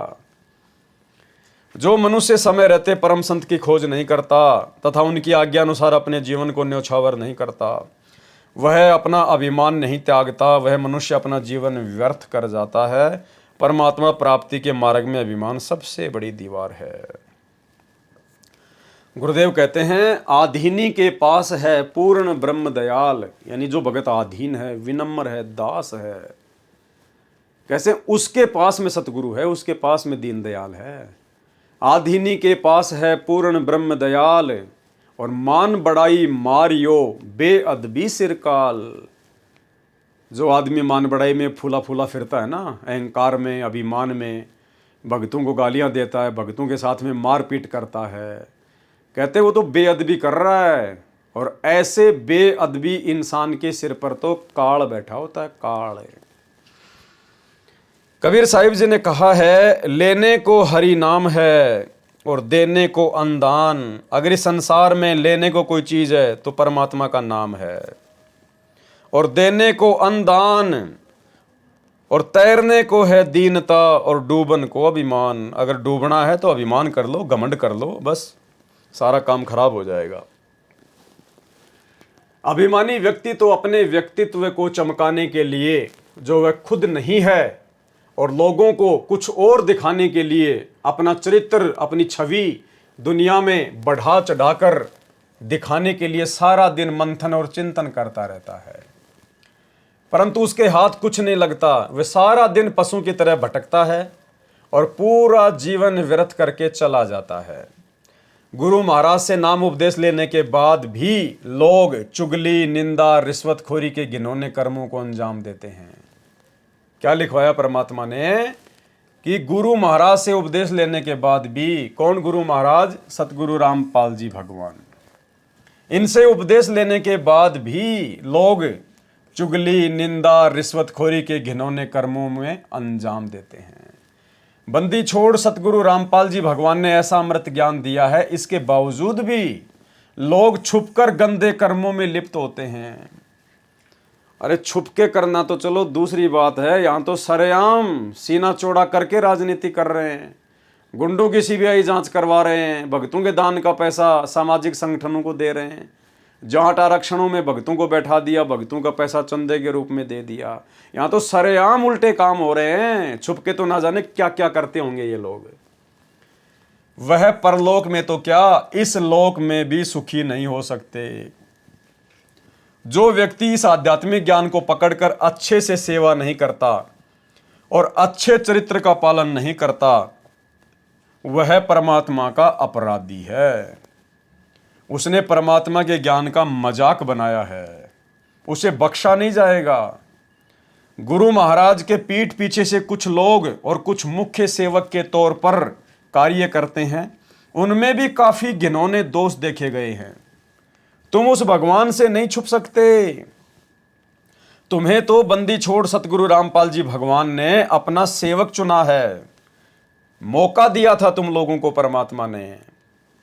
तुम्हें तो दास बन के और मोह त्याग कर अपना और पराया का भेद त्याग करके तन मन धन से सेवा करनी चाहिए थी। अपने भाग्य को सराहो जो तुम्हें इतनी नेक सेवा मिली। तुम परमात्मा के सेवक हो, तुम्हें तराजू को बराबर तोलना चाहिए। किसी भी भगत में कोई भेदभाव नहीं करना चाहिए, पक्षपात नहीं करना चाहिए। जो अच्छे भगत हैं उनके नाम के तो पीले पर्चे निकाल देते हैं कि गुरुद्रोही घोषित हो गए। और जो भगतों की बच्चियों को बैला फुसला कर ले जाते हैं, उनसे शादियां कर लेते हैं, खुद शादीशुदा होने के बावजूद भी। एक दिल्ली का कोऑर्डिनेटर था, खुद शादीशुदा, और एक भगत की जवान लड़की को ले गया, उसके साथ रमैनी कर ली। नामदान सेंटरों पर दूसरे की माता बहनों के साथ में कुकर्म किए जा रहे हैं। दुनिया भर के कुकर्म, इनकी ऑडियो वायरल होती है। सोनीपत के नामदान सेंटर रणवीर दास की एक ऑडियो वायरल हुई जिसमें वो अपनी गुरु बहन से अश्लील बातें कर रहा है। उसके बाद उसकी नो एंट्री कर दी गई थी, फिर वापस उसको एंट्री ले ली, वापस उसको नामदान सेंटर दे दिया गया। तो भाई और बहनों, इस मार्ग में भेदभाव नहीं चलता, पक्षपात नहीं चलता बिल्कुल भी। ये परमात्मा का मार्ग है। ये रिहर्सल चल रही है आप और हमारी। आने वाले समय में परमात्मा किसको क्या सेवा देंगे, कौन कितना योग्य है, वो हिसार की छोटी जेल में बैठ के आप और हमारी परख कर रहा है, पछोड़ मार रहा है परमात्मा। हमारे अंदर भक्ति के कितने लक्षण हैं, हम भगत बने या नहीं बने, कितनी कमियां हैं, वो देख रहा है, हमारी परीक्षा ले रहा है। ये परीक्षा का समय है। तो क्या कह रहे हैं भगत जी? गुरु महाराज के पीठ पीछे से कुछ लोग और कुछ मुख्य सेवक के तौर पर कार्य करते हैं, उनमें भी काफी घिनौने दोष देखे गए हैं। अब ये बात जो लिखी गई है यहाँ पर भाई और बहनों, ये भगत जी कोई अपने मन से नहीं लिख रहे हैं, ये बिल्कुल सत्य है। इनसे परमात्मा ही लिखवा रहे हैं प्रेरणा करके, क्योंकि खुद सतगुरु रामपाल जी परमेश्वर जी ने इस पुस्तक का समर्थन किया है, इन शब्दों का समर्थन किया है। वर्तमान में हिसार जेल से जो विशेष संदेश आ रहे हैं, उनमें गुरुदेव भगवान ने एक ऑडियो में साफ साफ कहा है कि ऐसे बहुत सारे लोग हैं जिनको सारनाम भी प्राप्त है, और जो आश्रमों में हमारे साथ में भी रहते हैं, हमारे पास में रहते हैं, यानी गुरुजी के साथ में रहते हैं, गुरुजी के पास में रहते हैं, और दूसरों की नजरों में बहुत अच्छे भगत। और गुरुदेव कह रहे हैं कि लास्ट में चलकर जब उनके वो कर्म हमारे सामने आते हैं, इतने गंदे, इतने बिगड़े हुए, इतने दिद्दे, तो गुरुदेव कहते हैं हमें भी सोचने पर मजबूर होना पड़ता है। यानी भाई और बहनों, ये जो बातें परमात्मा ने इस ऑडियो में कही है, जो अभी आप सुनने जा रहे हैं, कि कुछ लोग हमारे साथ में भी रहते हैं, 24 घंटे सेवा भी करते हैं, उनको सारनाम भी मिला हुआ है और बहुत अच्छे भगत दिखाई देते हैं, और अंत में उनके कर्म इतने बिगड़े हुए होते हैं कि हम भी सोचने पर मजबूर हो जाते हैं। यानी परमात्मा स्पष्ट तौर पर अपने परिवार के विषय में और मैनेजमेंट के विषय में ना कहकर इन हिसार जेल से आने वाली ऑडियो में समझदार आत्माओं के लिए संकेत कर रहे हैं खुल के, कि भाई इन्हीं लोगों से दुखी होकर मैं जेल में आके बैठा हूं, और जब तक ये गंदगी साफ नहीं होलेगी, और गंदगी साफ कैसे होगी भाई और बहनों? अगर सतगुरु ने अगर अपनी समर्थता से अगर ये गंदगी साफ करनी होती तो आश्रम में कर देते, बरवाला कांड होने की नौबत ही नहीं आती। लेकिन परमात्मा का काल के साथ एग्रीमेंट है, और परमात्मा कभी भी बुरा नहीं बनता। राम किसी को मारे नहीं, मारे तो हत्यारा राम, अपने आप ही मर जाएंगे कर कर खोटे काम। तो बहुत सारे खोटे काम तो इन्होंने बरवाला कांड से पहले किए आश्रम में, जिनका जिक्र गुरुदेव ने अपने बयानों में कर रखा है। बयानों की कॉपी ये लोग संगत को दे नहीं रहे। आज 10 साल हो गई, सतगुरु रामपाल जी के बयानों की एक भी कॉपी इन्होंने संगत में वायरल नहीं की, क्योंकि सतगुरु रामपाल जी ने अपने बयान अपने परिवार के खिलाफ, इस मैनेजमेंट के खिलाफ दे रखे हैं। और उसके बाद तो इन्होंने क्या क्या कुकर्म कर दिए 2014 के बाद, ये आप और हमारी आंखों के सामने है। तो इन्होंने इतने कर्म बिगाड़ लिए हैं भाई और बहनों अपने, कि आने वाले समय में परमात्मा को आवश्यकता नहीं पड़ेगी इनको साइड में करने की। ये अपने कर्मों के चलते खुद ही साइड में हो जाएंगे, खुद ही। तो वो ऑडियो सुनिए आप, जो हिसार जेल से आई है, उसमें परमात्मा ने किस प्रकार से हम जिन लोगों को अपनी अज्ञानता और नादानी के चलते गुरुजी का बेटा बेटी भाई बंधु समझ रहे हैं, बहुत अच्छे भगत समझ रहे हैं, ये तो सार नाम प्राप्त है, तो सार शब्द मिल गया, और हम उनके पीछे लट्टू बन के घूमते हैं कि बस इस भगत के पैर पकड़ लो, इस भगत की गुलामी कर लो, मैं तो वैसे सतलोक चला जाऊंगा। तो उन लोगों के विषय में गुरुदेव क्या कह रहे हैं सुन लीजिए। फिर वो बताते हैं, गरीब कोट वर्ष करे साधों की, पत्थर का जल में क्या भीजे, चंदन बन में रंग लागे, एक बांस बेटन भी ना सीखे। परमात्मा गरीबदास जी कितना प्यारी व्याख्या करते हैं कि कोटि वर्ष करे संगत संतों की, सतगुरु की, पत्थर का जल में के भीजे। पत्थर को पानी में डाल दो कितने में, और 100 वर्ष के बाद निकाल लो, उसका कभी असर नहीं। उसको एक दूसरे एक साथ बिठा दो, जब आगे निकलेंगी चिंगारी पाटेगी, जबकि पानी से तो सब नरम हो जाते हैं। इसी प्रकार बताया है कि जो निकम्मी आत्मा है, पत्थर हो चुके हैं काल के बकवाद कर करके, वो सत्संग में कितने दिन रहो, उनका कभी असर नहीं हो, उन बकवाद करनी ही करनी। अब जैसे कई भक्त हैं, लिखे ऐसे हैं जैसे बहुत बड़े भगत है, बहुत निकट रहते हैं हमारे, और अंत में उनके कर्म इसे गद्दे पावे, हम सोच भी नहीं सकते। तो ये गलतियां हैं, इनको सुधारना पड़ेगा अपने। भाई और बात तेरे काम न आवे, संतों शरण लाग रे, मुके सोवग पलत में बंदे, जाग जाग नर जाग रे, जाग जाग नर जाग। गुरु महाराज के पीठ पीछे से कुछ लोग और कुछ मुख्य सेवक के तौर पर कार्य करते हैं, उनमें भी काफ़ी घिनौने दोष देखे गए हैं। तुम उस भगवान से नहीं छुपा सकते, तुम्हें तो बंदी छोड़ सतगुरु रामपाल जी भगवान ने अपना विशेष सेवक चुना है, तुम्हें तो दास बन करके और मोह त्याग कर, अपना और पराया का भेद त्याग करके तन मन धन से सेवा करनी चाहिए थी। अपने भाग्य को सराहो जो तुम्हें इतनी नेक सेवा मिली, तुम परमात्मा के सेवक हो, तुम्हें तराजू को बराबर तोलना चाहिए। लेकिन बिल्कुल इसके विपरीत किया उनके परिवार वालों ने। अरब देश की बात है, हजरत मोहम्मद साहब के बाद एक उनके सेवक थे और उन्हीं की सल्तनत थी। 22 लाख मरब्बा मील पर हुकूमत किया करते थे, यानी इतना लंबा चौड़ा उनका क्षेत्र था। तथा आधीनी इतनी थी कि घर घर जाकर पूछ कर आया करते थे कि कहीं कोई भूखा तो नहीं रहा। यानी दास कैसे होते हैं, भगत कैसे होते हैं। मुसलमान धर्म के प्रवर्तक हजरत मोहम्मद जी के शरीर छोड़ने के बाद उनके एक सेवक का यहाँ पर उदाहरण दिया गया है, जिसका 22 लाख मील इतना लंबा चौड़ा जिसका क्षेत्रफल था। इतना मतलब वो राज करता था, उसका क्षेत्र था इतना, जैसे चक्रवर्ती होता राजा। उसके बावजूद भी उसने अपने आप को दास समझा, अपने पैगंबर का, अपने अल्लाह का, अपने रसूल का नौकर समझा। और किस आधीनी से, किस दास भाव से उसने अपना राज्य किया, सेवा की। ये एग्जाम्पल दिया जा रहा है। फिर हमें तो आज पूर्ण परमात्मा की शरण प्राप्त है, सतगुरु रामपाल जी परमेश्वर जी की शरण प्राप्त है, जो कि नबियों के नबी हैं, रसूलों के रसूल हैं, अल्लाहों के अल्लाह हैं।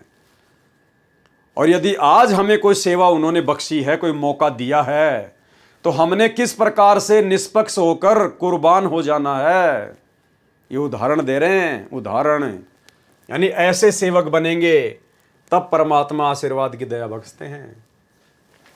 किसी को किसी चीज का कोई अभाव तो नहीं है। यहां तक भी सुनने में आया कि इस नगरी में एक बुजुर्ग बीमार बुढ़िया रहा करती थी, जिसकी सेवा करने वाला कोई नहीं था, उसका टट्टी तक उठाया करते थे। वो राजा खुद अपने हाथों से एक बीमार बुढ़िया, उसका लैट्रिन उठाया करते थे, उसका टट्टी उठाया करता था। तथा एक बार उसी के बेटे ने शराब के नशे की हालत में किसी बहन या बेटी से बदसलूकी कर दी। एक बार उस राजा के बेटे ने शराब के नशे में और पर्जा में किसी बहन या बेटी के साथ में बदसलूकी कर दी, और वह बहन उस बादशाह के पास आई और कहने लगी कि सुना है आप तो बड़े न्यायकारी हैं, हजरत मोहम्मद साहब के पद चिन्हों पर चलते हैं, क्या आप मेरा भी न्याय करेंगे? बादशाह ने कहा, हुक्म करो, आपके साथ क्या अन्याय हुआ है? उस बहन ने कहा, आपके बेटे ने मेरे साथ बदसलूकी की है, कृपया करके मुझे भी न्याय दिलाइए। तब बादशाह ने सिपाही भेजे और अपने बेटे को बुलवाया। थोड़ी देर बाद सिपाहियों ने उसके बेटे को हाजिर कर दिया। तब बादशाह ने बेटे से पूछा, बेटा क्या यह औरत सही कह रही है कि तुमने इसके साथ बदसलूकी की है? तब बेटे ने स्वीकार कर लिया कि हाँ पिताजी, ये गुनाह मेरे से नशे की हालत में हो गया। बादशाह ने सिपाहियों को आदेश दिया कि कानून के अनुसार इसको 100 कोड़े मारे जाएं। वह कोड़े इतने खतरनाक होते थे कि 2 कोड़े यदि घोड़े को भी पड़ जाएं तो घोड़े की भी हालत खराब कर दें। सिपाहियों ने लड़के को चौक में बांध लिया और कोड़े मारने लगे। अभी 10 ही कोड़े लगे थे कि वह दर्द सहन नहीं कर पाया और उसकी मृत्यु हो गई। सिपाहियों ने जाकर बादशाह को खबर दी, आपके बेटे की मृत्यु हो गई, उसने 10 ही कोड़े खाए हैं। तब बादशाह ने आदेश दिया कि जो और 90 कोड़े उसकी लाश पर मारे जाएं, कि 90 कोड़े उसकी लाश पे मारो, मैंने 100 का आदेश दिया है। जब 90 कोड़े उसे लाश पर मार दिए गए, यानी पूरे 100 कोड़े हो गए, तब बादशाह आया और अपने बेटे को सीने से लगाकर रोने लगा। तब लोगों ने कहा, आपका अजीब न्याय है महाराज, जब तक इसके कोड़े लग रहे थे तब तो आप बोले नहीं, और अब जब इसकी मृत्यु हो गई तब आप विलाप कर रहे हैं। तब बादशाह ने कहा कि जब इसके कोड़े पड़ रहे थे तब ये गुनहगार था, दोषी था ये, और अब इसने उस गुनाह के बदले में सजा पाई है, तो अब मेरा अधिकार है कि मैं अपने बेटे को गले से लगाऊं। जरा सोचो, वे कैसे लोग थे, कैसे सेवक थे जिन्होंने अपने नबी से इतना भय था, जबकि उनका नबी तो शरीर छोड़ के जा चुका था। और आज वर्तमान में सतगुरु रामपाल जी भगवान धरती पर प्रकट हैं, उसके बावजूद भी सतलोक आश्रम मैनेजमेंट हरियाणा को, गुरुदेव के बेटा बेटी भाई बंधु रिश्तेदारों को इनका जर्रा सा भी खौफ नहीं है, जर्रा सा भी डर नहीं है, जर्रा सा भी। सारे उल्टे कर्म। जरा सोचो, वे कैसे लोग थे, कैसे सेवक थे जिन्होंने अपने नबी से इतना भय था कि कहीं मुझे मेरा नबी और मेरा अल्लाह नाराज ना हो जाए। उन्होंने सच्चे दिल से सेवा निभाई और कोई गुरूर गुमान और जाति का अभिमान नहीं था। भाई और बहनों, वर्तमान में परमात्मा धरती पर है, अल्लाह धरती पर है संत रामपाल जी की शक्ल में। और ये 7, 8, 9 सितंबर 2024 को इन सभी सतलोक आश्रमों में सतगुरु रामपाल जी परमेश्वर जी को मानुष समझकर उनका जन्मदिन मनाया गया, अवतरण दिवस के नाम पर। और उत्तर प्रदेश के शामली आश्रम में एक भगत अपनी पत्नी से मिलने गया था, उसको समझाने के लिए गया था, जिनकी रमैनी 2019 में पहले तो चंडीगढ़ हाईकोर्ट में हुई, उसके बाद आश्रम में आकर उन्होंने रमैनी की, जैसा आश्रम वालों ने कहा। उसने अपनी पत्नी को पढ़ाया लिखाया, दोनों भगत। उसके बाद वो डॉक्टर बन गई, और डॉक्टर बनने के बाद में उसने अपने पति को तलाक दे दिया कि मैं अब तेरे साथ में नहीं रहना चाहती, क्योंकि आश्रम में उसका किसी दूसरे भगत के साथ में चक्कर हो गया।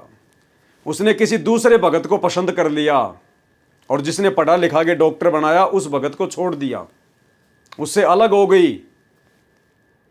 कोर्ट में उनका मुकदमा चल रहा है। तो वो भगत बेचारा जो हरियाणा के फतेहाबाद का था, वो शामली आश्रम में गया कि भाई चलो गुरुजी का भंडारा है और उसको समझाएंगे, अगर समझ जाएगी तो भगत है। वो आ गया वहां पर, वो समझाने लगा उसको। उसकी पत्नी का पहले से ही आश्रम वालों के साथ में संपर्क पूरी तरह से, और जो शामली आश्रम का संचालक है देशराज मान, जो कि सतलोक आश्रम वालों का वर्ल्ड कोऑर्डिनेटर है, एक नंबर का गुंडा आदमी है, शकल से भी और आचरण से भी। वही देशराज मान जो 2016 में अपने कुछ गुंडे हरियाणा और दिल्ली से सारनामी लोग 2 गाड़ियां भर के और मुझे जानवर की तरह पीट के गया था, वही देशराज मान सतगुरु रामपाल जी परमेश्वर जी का बुआ का लड़का। उस लड़की ने जाकर शिकायत कर दी तो देशराज और 15-20 लोग आश्रम वाले मुख्य सेवादार उस भगत को एक कमरे में ले गए अंदर और 2 से 3 घंटे तक उस भगत के साथ में जबरदस्त मार पिटाई करी। उसको पट्टों से मारा, डंडों से मारा। और देशराज एक छोटी सी पिस्तौल रखता अपने साथ में। प्रहलाद भगत ने तो कभी डंडा भी नहीं उठाया, और ये संत रामपाल जी के भगत होकर पिस्तौल रखते हैं। ये तो पहचान होती है गुंडों की, बदमाश लोगों की, ये तो पहचान होती है। उस भगत की कनपट्टी पे वो बंदूक रख दी और कोरे कागज पर साइन करवाए और धमकी दी कि हरियाणा छोड़ के भाग जाना, अगर दोबारा दिखाई देगा तो जान से मार देंगे। उसके बाद उस भगत ने FIR करवाई, रिपोर्ट करवाई, अपना मेडिकल करवाया। काफ़ी चोटें उसको लगी हुई है बेचारे को। सारे कागज़ उसने व्हाट्सएप पे डाले हैं। FIR भी हो गई। पुलिस प्रशासन भी शायद उसके साथ में जाके मौका मुआयना करके आया था। एक छोटा सा वीडियो उस भगत का दिखा देते हैं आपको। तहसील शामली झंझाना थाने के गांव बैदखेड़ी में स्थित सतलोक आश्रम में आज एक युवक की कमरे में बंद करके घंटों पिटाई किए जाने का आरोप है। पीड़ित का कहना है कि पिस्टल दिखाकर पत्नी को छोड़ने और शामली छोड़कर भाग जाने और आश्रम में कोई पिटाई न किए जाने के बारे में लिखवाकर जबरदस्ती हस्ताक्षर कराए गए हैं। हरियाणा के फतेहाबाद के मूल निवासी और शामली के हाल निवासी अजय कुमार पुत्र प्रेमचंद ने बताया कि वह सतलोक आश्रम का समर्थक है और 2019 में उसकी शादी चंडीगढ़ हाई कोर्ट में होने के बाद फिर इसी आश्रम में हुई थी। अब पति पत्नी के बीच विवाद चल रहा है जो कोर्ट में विचाराधीन है। इधर बेदखेड़ी सतलोक आश्रम में आज 3 दिवसीय कार्यक्रम का पहला दिन था। इस कार्यक्रम में अजय कुमार और उसकी पत्नी भी मौजूद थे। अजय कुमार का आरोप है कि आश्रम के कुछ ठेकेदारों ने गुंडई दिखाते हुए एक कमरे में ले जाकर उसके साथ मारपीट की और पिस्तौल दिखाकर कोरे कागज पर दस्तखत ही नहीं कराए बल्कि पत्नी को छोड़कर हरियाणा भाग जाने तथा आश्रम में कोई मार पिटाई न किए जाने को भी लिखवाया गया। बाद में पुलिस को लिखित सूचना दी गई। तहरीर में आश्रम के प्रबंधक देशराज और प्रबंध कमेटी के सदस्य हरदेश दास, थाना भवन का शिवम तथा मेहता सेवादार को आरोपी बनाया गया है। हरदेश दास ने बताया कि यह आश्रम में गलत तरीके से वीडियो बना रहा था और किसी महिला के साथ छेड़छाड़ की घटना बताई गई है। हरदोष ने आरोप निराधार बताते हुए पति पत्नी के विवाद में कुछ नहीं बताया और इसके अलावा हरदेश ने कोई बाइट देने से भी इनकार किया है। थाना प्रभारी निरीक्षक ने बताया कि पति पत्नी का विवाद कोर्ट में चल रहा है। आश्रम में मार पिटाई की सूचना मिली है, मेडिकल कराकर जांच पड़ताल की जा रही है। ऊन तहसील शामली से सनी सैनी की रिपोर्ट।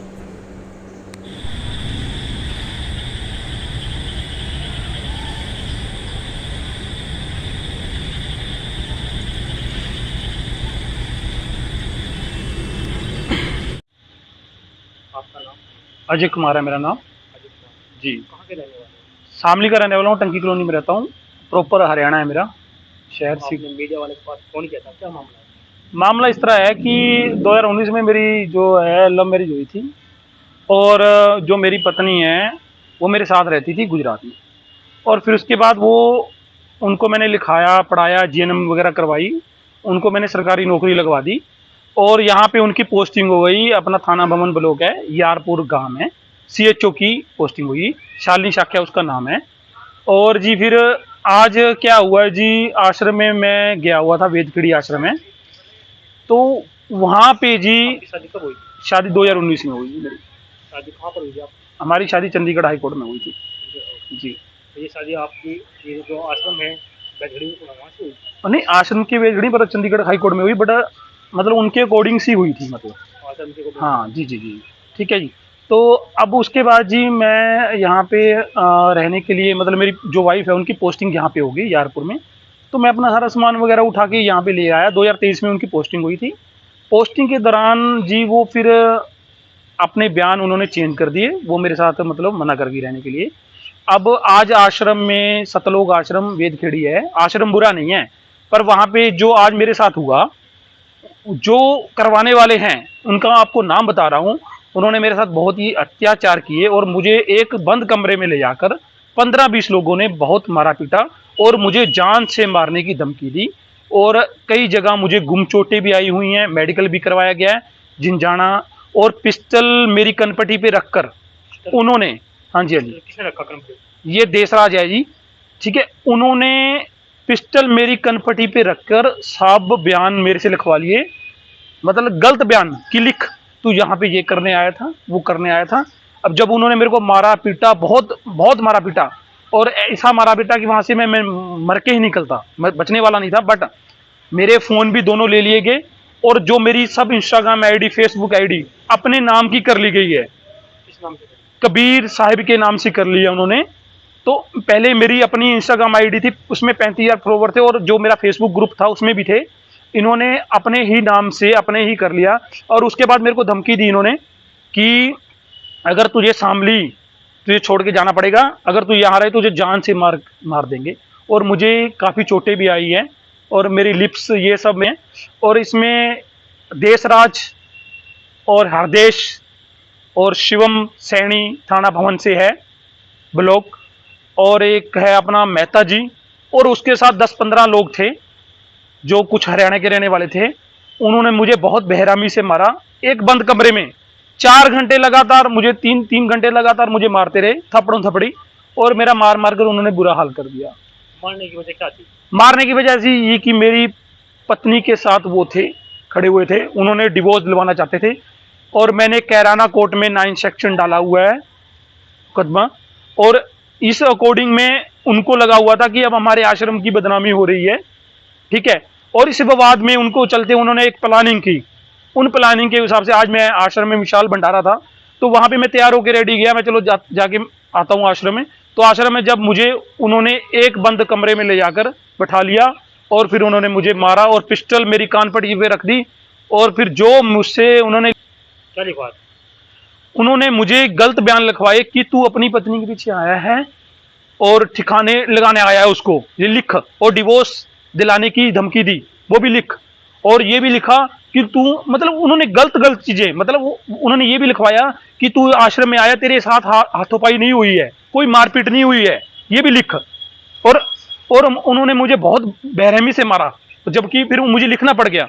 तो इसी कारण जब इंसान के आगे मौत आती है तो फिर इंसान और क्या करे। फिर अगर मैं ना लिखता वो मुझे मार देते, और मुझे उन्होंने, और पटे से, एक पटा था, उन्होंने मेरे को पटे से भी मारा बहुत ज्यादा, और यहाँ पे मेरी गुम चोटें बहुत आई, और उनमें मेरा मेडिकल भी हुआ है, और आगे की कार्रवाई हमने पुलिस में दे दी गई है तहकीक। तो किस टाइम घटना है? ये सुबह मॉर्निंग की 11 बजे की घटना है आज की। और मेरे लिप्स, हाँ जी, ये मेरा लिप्स देखिए आओ, यहाँ है जी, ये तो आपने तहरीर दी है थाने में? जी दी है मैंने। क्या कहा है? अब आगे की जो है वहाँ के सब इंस्पेक्टर जो है पुलिस अधिकारी हैं वो कार्रवाई करेंगे।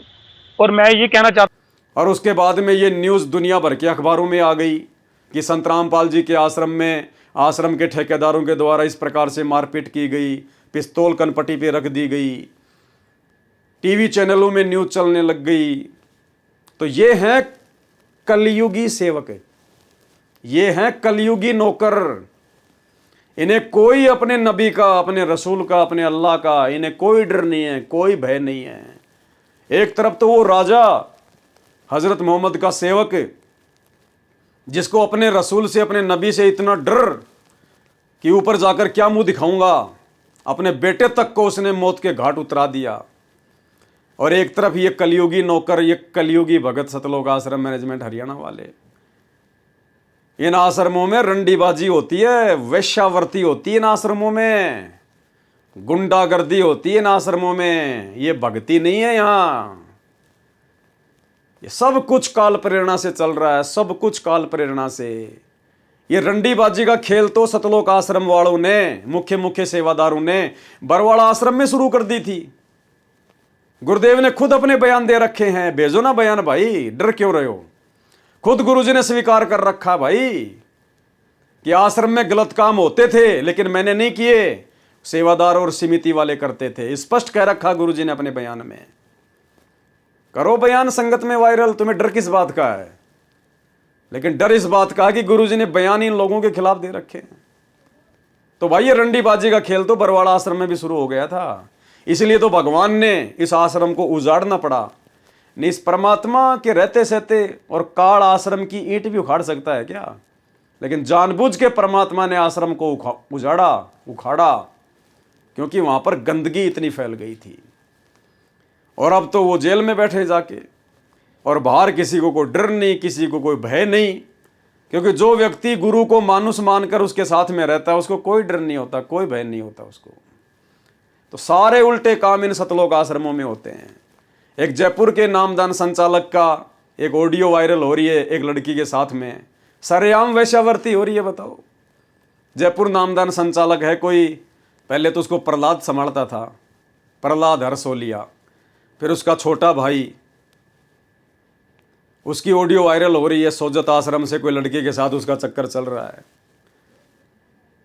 तो सरेआम वैश्यावर्ती, सरेआम रंडीबाजी, सरेआम गुंडागर्दी।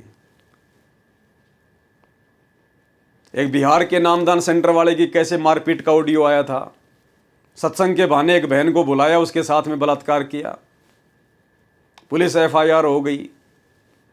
सरेआम रंडीबाजी, सरेआम वैश्यावर्ती इन आश्रमों में, क्योंकि किसी को डर ही नहीं है, कोई भय नहीं है किसी प्रकार का। इनको लगता है संत रामपाल जी पे डबल उम्र कैद की सजा है, और वो तो जेल से बाहर आने नहीं, क्योंकि जो गुरु को मानुष मानता है वो तो यही सोचेगा। और बाहर हमने धार्मिक धंधा सेट कर ही लिया, आश्रम खोल ही लिए। संगत मूर्ख है, नादान है, नए नए लोग जुड़ते जाएंगे। अगर कोई पुराने लोग समझ भी जाएं, अगर हट भी जाएंगे, तो नए नए तो जुड़ ही रहे हैं, इनका काम तो चल ही रहा है। तो भाई और बहनों, दास क्या होते हैं, सेवक क्या होते हैं, भगत क्या होते हैं, भक्ति क्या होती है, नियम मर्यादा क्या है, ये इस पुस्तक के माध्यम से समझाया जा रहा है। जिसने राजा होते हुए भी अपने लड़के को मौत के घाट उतार दिया, ऐसे होते हैं सेवक, भगवान से डर के सेवा करने वाले। और आने वाले समय में ये परमात्मा सतगुरु रामपाल जी इस देश की शासन व्यवस्था ऐसे ही नेक नीति वाले भक्तों के हाथों में सौंपेंगे। वर्तमान में जो उनका परिवार है, उनके बेटा बेटी, भाई बंधु, रिश्तेदार, ये कोऑर्डिनेटर, इन गुंडों के हाथों में परमात्मा ये शासन व्यवस्था नहीं देंगे। इन गुंडों का तो नामो निशान भी नहीं मिलेगा संत रामपाल जी जब बाहर आएंगे उस समय। 2028 युग परिवर्तन का समय है, 4 साल हैं। 4 साल में तो इन लोगों की हालत ऐसी हो जाएगी जैसे गधे के सिर से सींग गायब हो जाते हैं, क्योंकि इन्होंने अपने कर्म हद से ज्यादा बिगाड़ लिए। संत रामपाल जी महाराज के हम सब उन्मति हैं, यानी हम उनके ऋणी हैं। संत रामपाल जी महाराज के हम सब उम्मती हैं। हमारा व्यवहार शीशे जैसा साफ होना चाहिए। सतगुरु से हम कुछ छुपा नहीं सकते। अगर कोई छुपा रहा है, अपने आप में शाना बन रहा है, वो दुनिया का सबसे महामूर्ख आदमी है। हमारा व्यवहार शीशे जैसा साफ होना चाहिए। यदि हम दगाबाज हैं तो हम अपना नहीं, परमात्मा का अपमान कर रहे हैं। यानी मर्यादा तोड़कर यदि हम कोई गफलत कर रहे हैं तो हम अपना नहीं, अपने गुरुजी की बेइज्जती कर रहे हैं, अपने गुरुजी का अपमान कर रहे हैं। क्योंकि हमारी अपनी कोई पहचान नहीं है। हमें यदि दुनिया जानती है तो अपने गुरुजी के नाम से जानती है, गुरुजी के आधार से जानती है। यदि हम दगाबाज हैं तो हम अपना नहीं, परमात्मा का अपमान कर रहे हैं, परमात्मा की रहमत का अपमान कर रहे हैं। हमने भक्ति मार्ग को मजाक समझ लिया है। ये राजनीतियाँ, अभी अक्टूबर के महीने में हरियाणा में इलेक्शन है विधानसभा के, आ जाएंगे पेड़े पर्चे 5-10 दिन में, देख लेना। गुरुजी का आदेश है, बीजेपी को वोट डालो, बीजेपी को वोट डालो, ज़्यादा से ज़्यादा अपने रिश्तेदारों को कहो, नहीं डालोगे तो गुरुद्रोही कर दिए जाओगे, आश्रम में नो एंट्री कर दी जाएगी। ये ड्रामेबाजियाँ 2019 से आप और हम देखते आ रहे हैं। हम गुरु महाराज को परमात्मा मानते ही नहीं। यदि मानते होते तो हमारे दिल में इतना खौफ होता कि गुरु महाराज देख रहे हैं, अपने आखिरी दिन तुम गुरु महाराज को क्या मुंह दिखाओगे। ये बचेंगे नहीं मुंह दिखाने के लिए, दिखाएंगे क्या। किस मुंह से उनके सामने जाओगे, वे सारी बातें जानते हैं। हम सत्सेवकों ने तो अपने मोबाइल की रिंग टोन पे लगा रखी है ऑडियो जो परमात्मा ने हिसार जेल से भेजी है। इन आश्रमों में जो वीडियो कॉलिंग होती है ना, तो गुरुदेव ने कहा कि बच्चों ये ना सोचना कि जो वीडियो में दिखाई दे रहे हैं खाली वही देख रहा हूं। परमात्मा अपने आप को छुपाते हुए कह रहे हैं कि ये दास इस वीडियो के अलावा भी सब कुछ देख रहा है, सबको देख रहा है। मेरे भगवान ने मुझे वो दिव्य दृष्टि दे रखी, इतनी ताकत दे रखी है, सबको देख रहा है परमात्मा पल पल। वीडियो कॉलिंग की आवश्यकता तो इसलिए पड़ रही है क्योंकि लोग गुरु जी को मानुस मान रहे हैं। जो गुरु को मानुस मानेगा तो गुरु भी वैसी हरकत करेगा, और जो गुरु को शब्द रूप में मान लेगा तो परमात्मा फिर भगत के साथ शब्द रूप में रहता है। फिर गुरु से बात करने के लिए मोबाइलों की जरूरत नहीं पड़ती। जब दोनों के कनेक्शन सही होते हैं तो फिर मोबाइलों की जरूरत नहीं पड़ती है। परमात्मा कहते हैं शब्द निवास आकाशवाणी यो सतगुरु का रूप है। तो एक छोटा सा ऑडियो जो इन आश्रमों में वीडियो कॉल आती है और गुरुदेव क्या कह रहे हैं, उसके बाद आपको समझ में आ जाना चाहिए कि ये अंतर्यामी परमात्मा है, इनसे कुछ भी छुपा हुआ नहीं है। ये दिव्य दृष्टा है जो दुनिया को दिव्य दृष्टि देता है। ये सर्व ब्रह्मांडों को देख रहा है, सर्व जीवों को देख रहा है, सबके कर्मों को देख रहा है। इनसे कुछ भी छुपा हुआ नहीं है, ये सबके घट में बैठा हुआ है। और इनका भी डर नहीं है, लोगों को इनका भी डर नहीं है। सारे उल्टे काम किए जा रहे हैं उसके बावजूद भी। सुनिए ऑडियो। आशीर्वाद है मेरे बच्चों, सारे दिखाई देते हो, और अगर कैमरे से ना देखूं तो वैसे भी देख सकता हूं मेरे बच्चे। इतनी ताकत दे दी है मेरे बंदी छोड़ ने मेरे को। आप चिंता ना करो, जैसे सूर्य सबके साथ होता है ऐसे भगवान और दास को अपने साथ समझना। हम रोज नित्य नियम में पाठ करते हैं, चेला अथवा उपासक होई गुरु सन्मुख ले झूठ संजोई। कि चाहे चेला हो चाहे उपासक हो, चेला वो होता है जो घर परिवार को छोड़ के अपने गुरु जी के साथ रह के भक्ति करता है। उपासक वो होता है जो बाल बच्चों के साथ अपने घर पे रह के भक्ति करता है। कहते चेला अथवा उपासक होई और गुरु सन्मुख ले झूठ संजोई। और गुरु जी के सामने झूठ बोलता है, छल कपट करता है, दगा करता है मानुस मान के। निश्चय नरक पड़े सिस सोही, वेद पुराण बाके सब कोई। कि वेद पुराण भी यही कहते हैं कि ऐसा चेला, ऐसा उपासक, ऐसा भगत जो गुरु को मानुस मानता है और भक्ति मार्ग पर गफलत करता है, वो निश्चित तौर पर नरक में पड़ेगा। सन्मुख गुरु की आज्ञाधार है। गुरु जी के सामने तो हाँ गुरु जी बिल्कुल सही बात है, गुरु जी बिल्कुल सही गुरु जी, और पीछे थे सकल निवारे, और उनके पीछे से सारे उल्टे काम। जब आश्रम में गुरु जी के सत्संग सुनते थे तो हाँ गुरु जी बिल्कुल सही है गुरु जी, बिल्कुल सही है गुरु जी, और आज उनके जेल जाते ही उनके परिवार के द्वारा, इन कोऑर्डिनेटरों के द्वारा सारे उल्टे काम, और पीछे थे सकल निवारे, उनके पीछे से सारे उल्टे काम, गंदी राजनीति, भक्तों की मर्यादा तोड़वा दी। 100 शिष्य घोर नरक में पड़ी, ऐसा नालायक शिष्य तो नरक में पड़ेगा। यानी भगत होने के बावजूद है, भगत होने के बावजूद जो व्यक्ति इस प्रकार का आचरण करता है वो नरक में पड़ेगा निश्चित तौर पर।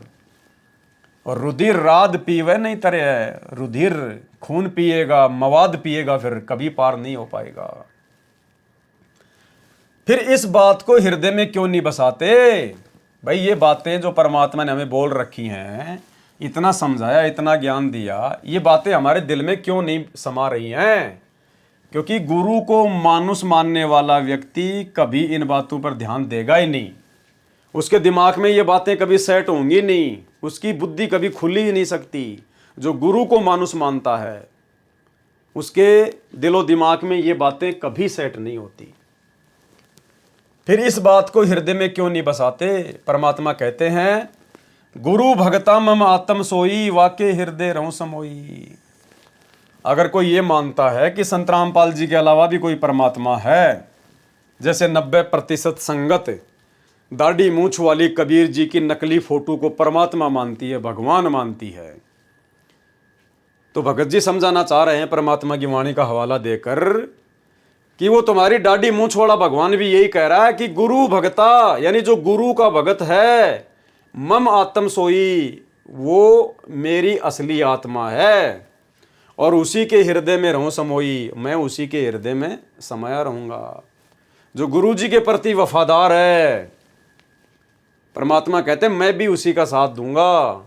और जो अपने गुरु से दगा करता है, धोखा करता है, उनकी मर्यादा तोड़वाता है, राजनीति करता है, स्टेडियम बनवाता है, गुंडों की सीबीआई जांच करवाता है, दान का पैसा दुरुपयोग करता है, लोगों को चंदे के रूप में पैसा देता है, भक्तों को काल की गोद में बैठाता है, तो परमात्मा कहते हैं ऐसे दगाबाजों से तो मैं भी दूर रहता हूँ। तो सोचिए गुरु उनके नज़दीक कहाँ होगा, केवल उनकी बैटरी चल रही है, बैटरी। और ये कितने दिन चलेगी भाई? ठीक है, गुरु की शरण में रह के, गुरु के साथ में रह के बैटरी जल्दी चार्ज होती है, लेकिन गुरु से दगा करके फिर डिस्चार्ज भी उतनी तेज होती है। तो 4 साल हैं युग परिवर्तन के, 24 चल रही है, 28 लास्ट है। उससे पहले पहले इनको दिन में तारे नजर आ जाएंगे, इन मुख्य मुख्य सेवादारों को। अब भगवान क्या बताते हैं दूसरा तरीका, कि जो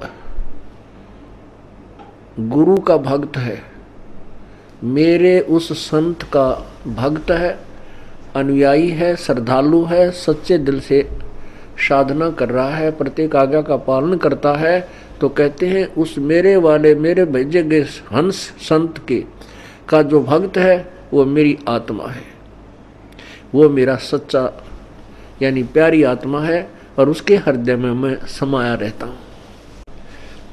आप जी के हृदय में जब तक परमात्मा है, कब तक है? जब तक आप इस दास को भगवान की दृष्टि में देखते हो, तब तक आपके हृदय में प्रभु है। और जब आपके मन में कोई दोष उत्पन्न होने लग जाता है तो काल प्रवेश कर जाता है, प्रभु हट जाता है। क्या कहते हैं भगवान? गुरु भक्ता मम आत्म होई, वाके हृदय रहूं समोई। गुरु का भक्त मेरी आत्मा हो है और उसके हृदय में मैं समाया रहता हूँ, अर्थात मेरी ही उपस्थिति बनी रहती है। और जब तक भगवान की उपस्थिति है तो आपकी श्रद्धा भगवान गुरुदेव के प्रति और भक्ति के प्रति एक पूरी निष्ठा बनी रहती है। जो ही आपके हृदय में कोई दोष आता है प्रभु गुरु जी के प्रति, चाहे किसी प्रकार से, चाहे प्रत्यक्ष या अप्रत्यक्ष, परमात्मा आपसे दूर हो जाता है। ऑटोमेटिक सिस्टम है। तो उसमें आपके विचारों में परिवर्तन, ये दास पहले आपको आज जो पुण्यात्मा, जब तक आपके हृदय में परमात्मा समाये हैं तब तक ये दास आपको क्या दिखता है ये तो आपको मालूम है, दास नहीं कहना चाहता। और जब आपके हृदय में काल समा जाएगा ये दास आपको दुष्ट दिखाई देगा। दास वही है, पहले भी वही था और बाद में भी वही है और आगे भी ऐसा ही रहेगा। जो गुरु का भगत है, गुरु को परमात्मा मानता है और गुरु महाराज के ऊपर न्योछावर है, परमात्मा कहते हैं वही मेरी नेक आत्मा है। गुरु भगता मम आत्म सोई, और वाके हृदय रहूं समोई, और मैं उसके हृदय में हमेशा वास करता हूं। यह गुरु महाराज की बड़ाई है कि उन्होंने हम पापियों को चुन लिया और हमें अपनी शरण में लिया। हमारे पास कुछ भी नहीं है, हम इतने काल के अधीन जीव हैं, हमें हमारी मर्जी के अनुसार न तो जन्म दिया जाता है और न ही मृत्यु। हमें एक दिन पहले भी नहीं पता होता कि अगले दिन हमारे साथ क्या होगा। बस एक दौड़ है जो चली जा रही है। इस दौड़ में सतगुरु रामपाल जी ने हमारा हाथ पकड़ लिया। मैं तुमसे प्रार्थना करता हूं कि तुम भी उसका हाथ कस कर पकड़ लो, फिर गिरने का सवाल ही नहीं रहेगा। तुम्हें तुम्हारी मंजिल मिल ही जाएगी। तुम बार बार सत्संग में आया करो। सत्संग ही वह निर्मल धारा है जो जन्म जन्म के मैल को धो सकती है। कबीर साहिब जी ने कहा है, कबीरा इंद्र की घड़ी, इंद्र की एक घड़ी और कुआ 12 मास, सत्संग की आधी घड़ी और सुमरन वर्ष 50। क्या कहते हैं परमात्मा? इंद्र की एक घड़ी होती है 24 मिनट की। कहते हैं इंद्र देवता तो मात्र 24 मिनट अगर बारिश कर दे अच्छे से,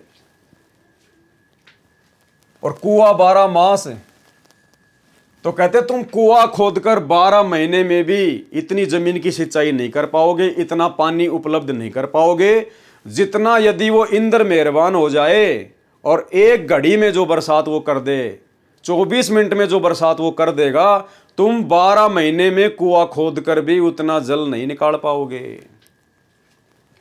और सत्संग की आधी घड़ी और सुमरन वर्ष 50, सत्संग का इतना फायदा है। कहते हैं चाहे तुम 50 साल सुमरन कर लो, और सत्संग में अगर तुम आधी घड़ी यानी 12 मिनट भी अगर तुम ढंग से बैठ गए, ध्यान पूर्वक तुमने सत्संग सुन लिया और उस पर अमल कर लिया, तो कहते हैं 50 साल के सुमरन के बराबर वो 12 मिनट का ध्यान से सत्संग सुनना है। यानी इतनी कीमत, इतनी वैल्यू है। एक कुएं से साल भर सिंचाई करते रहो तो भी वह एक सीमित क्षेत्र की सिंचाई ही कर पाएगा, परंतु यदि आधी घड़ी भी वर्षा हो जाए तो वह पूरे इलाके को सींच देती है। घर बैठकर यदि तुम 50 वर्ष तक भी सुमरण करते रहो तो भी उतना फल नहीं मिलता जितना फल आधी घड़ी सत्संग में आने से मिलता है। भक्ति मुक्ति के दाता सतगुरु भटकत प्राणी फिरंदा, उस साहिब के हुक्म बिना नहीं तरवर पात हिलंदा। भक्ति और मुक्ति के दाता तो गुरु महाराज हैं। कौन है? गुरु महाराज। भक्ति मुक्ति के दाता सतगुरु। तुम अपने मन के अनुसार कितनी भी साधना और भक्ति करते रहो, इससे तुम्हें कुछ हासिल नहीं होने वाला। गुरु की कृपा के बिना कुछ भी प्राप्त नहीं हो सकता। कबीर साहिब जी ने कहा है, मन का मनिया प्रेम डोर चंदा समझ चकोरी, और प्रेम बिना ना चीज मिले चाहे माला फेर लो कोरी।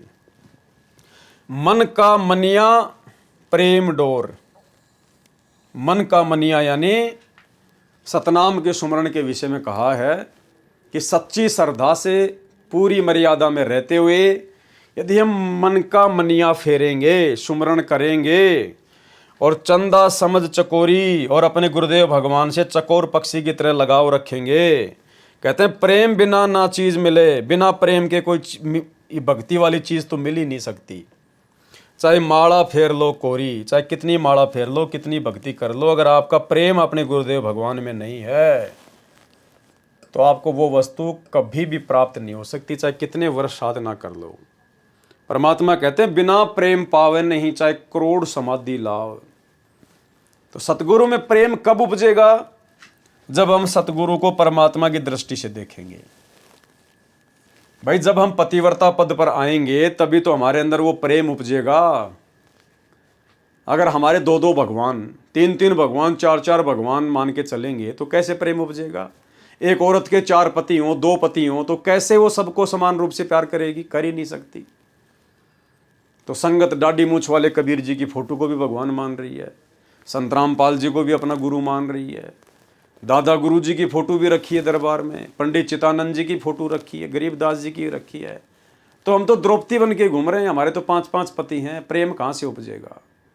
तो ये दया भी साध संगत से जुड़े हुए भाई बहनों के ऊपर परमात्मा ने बख्शी है। आज सतगुरु से यदि किसी का असली प्रेम है, असली लगाव है, तो केवल साध संगति से जुड़े हुए भाई बहनों का है। यदि गुरु महाराज से प्रेम ही नहीं, उनसे लगाव ही नहीं, तो फिर तुम्हारी भक्ति उधारी है, अधूरी है। प्रेम बिना भगत नहीं बन सकते, प्रेम बिना भगत के लक्षण नहीं प्राप्त हो सकते।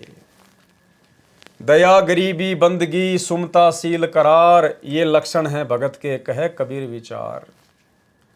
और ये सारी बातें बंदी छोड़ सतगुरु रामपाल जी भगवान के अतिरिक्त और कोई नहीं समझा सकता। यानी जो ज्ञान गुरुदेव भगवान ने दे दिया, अब उसके अलावा कुछ भी बाकी नहीं है भगत बनने के लिए। और अगर अब भी किसी के समझ में ये बातें नहीं आई है, नहीं आ रही है, तो फिर दूसरा कोई रास्ता नहीं है। वही पूर्ण पुरुष हैं, वही पूर्ण परमात्मा हैं, वही आदि पुरुष हैं जिन्होंने सब खंड ब्रह्मांड की रचना की, जो ऐसे गुरु को छोड़कर अन्य उपासना में सम्मिलित रहता है तथा सतगुरु के गुण बुलाकर अपनी मौज में मस्त रहता है, वह तो यमदूतों की खुराक है। इन आश्रमों से जुड़ी हुई संगत और ये जितने भी सेवादार हैं, गुरु जी के परिवार वाले हैं, ये सब यमदूतों की खुराक है, यमदूतों की खुराक। क्योंकि इनमें से कोई भी अपने गुरु को परमात्मा नहीं मानता। सिर पर हाथ धर्यो सतगुरु ने, तोड़ दिया सब भ्रम का जाड़ा। ऐसे गुरु तज करे आन उपासत, सो नर नरक पड़े तत्काला। गुरु को छोड़ गैर गुण गावे, आन भजे उसका मुंह काला। यानी सिर पर हाथ धर्यो सतगुरु ने, तोड़ दिया सब भ्रम का जाड़ा। सतगुरु ने आशीर्वाद दिया, सिर पर हाथ रखा, अपना तत्व ज्ञान दिया, सारी शंकाओं का समाधान कर दिया, सारे भ्रम का नाश कर दिया। ऐसे गुरु तज करे आन उपासत, जो ऐसे गुरु को छोड़कर और दूसरों की उपासना करता है, दूसरों के कहने पर ज्यादा चलता है, गुरु को तजे भजे जो आना, आता पशुओं को फोकट ज्ञाना।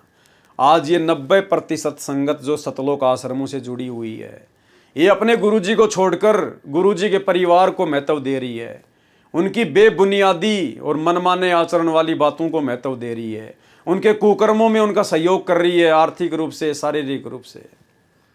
तो क्या कहते हैं यहां पर कि गुरु को तज करे आन उपासत, सो नर नरक पड़े तत्काला। वो फिर नरक में जाएगा, चाहे कितना बड़ा भगत है।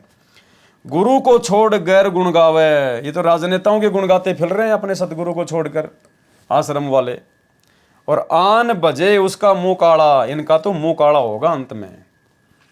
आज तक सनातन धर्म में हजारों लाखों ऋषि मुनि हुए, परंतु किसी ने भी इतना निर्णायक ज्ञान नहीं दिया, क्योंकि वे स्वयं भी तत्व ज्ञान से परिचित नहीं थे। बंदी छोड़ सतगुरु रामपाल जी भगवान ने हम नादान जीवों पर दया करी है। इस सतगुरु महाराज के जितने भी गुण गाए जाएं वे कम हैं, जितने भी गुण गाए जाएं परमात्मा के, जो उपकार इन्होंने आप और हमारे ऊपर कर दिया है। तो कहते हैं जितने भी गुण गाए जाएं वे कम हैं, अभी भी वक्त है, अभी भी समय है, नादान संगत को समझाया जा रहा है, अभी भी वक्त है। बंदी छोड़ सतगुरु रामपाल जी भगवान के चरणों में गिर जाओ, नहीं तो 21 ब्रह्मांड में कहीं और कोई ठिकाना नहीं है। पता नहीं किस दिन हम सबके भाग जागेंगे कि बंदी छोड़ सतगुरु रामपाल जी भगवान हम सब जीवों पर दया दृष्टि दिखाते हुए हमारे सामने आएंगे और अपने प्रेम की बारिश करेंगे। हम सब के मन में उन्हें देखने की बहुत लालसा है। मेरे चंदा को दिया है छुपाए, या माया रंग बादली बनी। क्या कह रहे हैं भगत जी कि मेरे चंदा यानी मेरी सबसे शीतल वस्तु, सबसे सुंदर मेरे गुरुदेव भगवान को छुपा दिया है, या माया रंग बादली बनी। जैसे बादल बीच में आ जाते हैं, चांद की रोशनी छुप जाती है। काया अंदर आप बसत है, जो पत्थर में आग। यानी सतगुरु अपने भगत के साथ में कैसे रहता है, जैसे काया के अंदर परमात्मा सबके घट में बैठा हुआ है, जैसे पत्थर के अंदर आग होती है, अग्नि होती है। चेत मेरी सुरता हरि मिलन को, चकमक होकर लाग। चेत मेरी सुरता, चेतना यानी थोड़ी जाग, सुरता यानी आत्मा, हरि मिलन को चकमक होकर लाग। चोर चुराई तूंबड़ी और जल में दाबण जाए, वो दाबी व उबरी करनी तो छानी नाही। काम क्रोध का बना बादला, गरज रहो अहंकार। आशा तृष्णा बनी बिजली, भीज रहो संसार। यानी ये अवगुण हैं जो जीव को भक्ति से दूर रखते हैं। प्रेम पवन जब से चली, बादल दिया उड़ाए। कहे कबीर सुनो बे साधो, चंदो भी दिखे हुए आए। तो इस कदर हम जब हमारे गुरुदेव भगवान से प्रेम करेंगे, हमारा प्रेम उमड़ेगा इनके प्रति। और प्रेम कब उमड़ेगा, जब हम गुरु को भगवान मानेंगे, गुरु को परमात्मा मानकर उनके साथ परमात्मा जैसा व्यवहार करेंगे। जब हम इनकी भक्ति को मर्यादाओं में रहकर करेंगे तो ऑटोमेटिक भक्ति का असर होगा, भक्ति का प्रभाव होगा, प्रेम हमारे अंदर उमड़ेगा। अन्यथा आप जी मर्यादा तोड़कर चाहे कितने बड़े भगत बन लीजिए, वो प्रेम आपके हृदय में गुरु के प्रति उमड़ ही नहीं सकता। इस दुनिया में लाखों करोड़ों इंसान रहते हैं, माता पिता भी हैं, भाई बहन भी हैं, संपत्ति भी है, किसी के पास अपार धन राजपाट भी है, कुछ साधना करके साधक लोग देवलोक तक चले जाते हैं, परंतु इन सब चीज़ों से संतुष्टि चाहिए थी, वह चीज़ नहीं मिली जो आत्मा की प्यास मिटा सकती थी। इस संदर्भ में संत सुंदरदास जी, जो दादू साहिब जी के शिष्य हैं, क्या कहते हैं? मात मिले पुनीतात मिले, सुत भ्रात मिले युति सुखदाई। कि भाई माँ भी मिल जाती है, तात यानी जो पिता होता है वो भी मिल जाए, सुत यानी बेटा भी मिल जाए, भाई भी मिल जाए, और सुखदाई औरत भी मिल जाए। राज मिले, राजपाट भी मिल जाता है इंसान को, गजबाज मिले, हाथी घोड़े भी मिल जाते हैं, सब साज मिले मनवांछित पाई, सब मनवांछित चीज़ें भी इंसान को प्राप्त हो जाती हैं। लोक मिले, सुरलोक मिले, यानी यहाँ का भी आप राजा बन जाओगे, देवलोक भी आपको मिल सकता है। विधि लोक मिले बैकुंठा जाई, आप बैकुंठ में भी जा सकते हैं। सुंदर और मिले सुख सब, संत समागम है दुर्लभ भाई।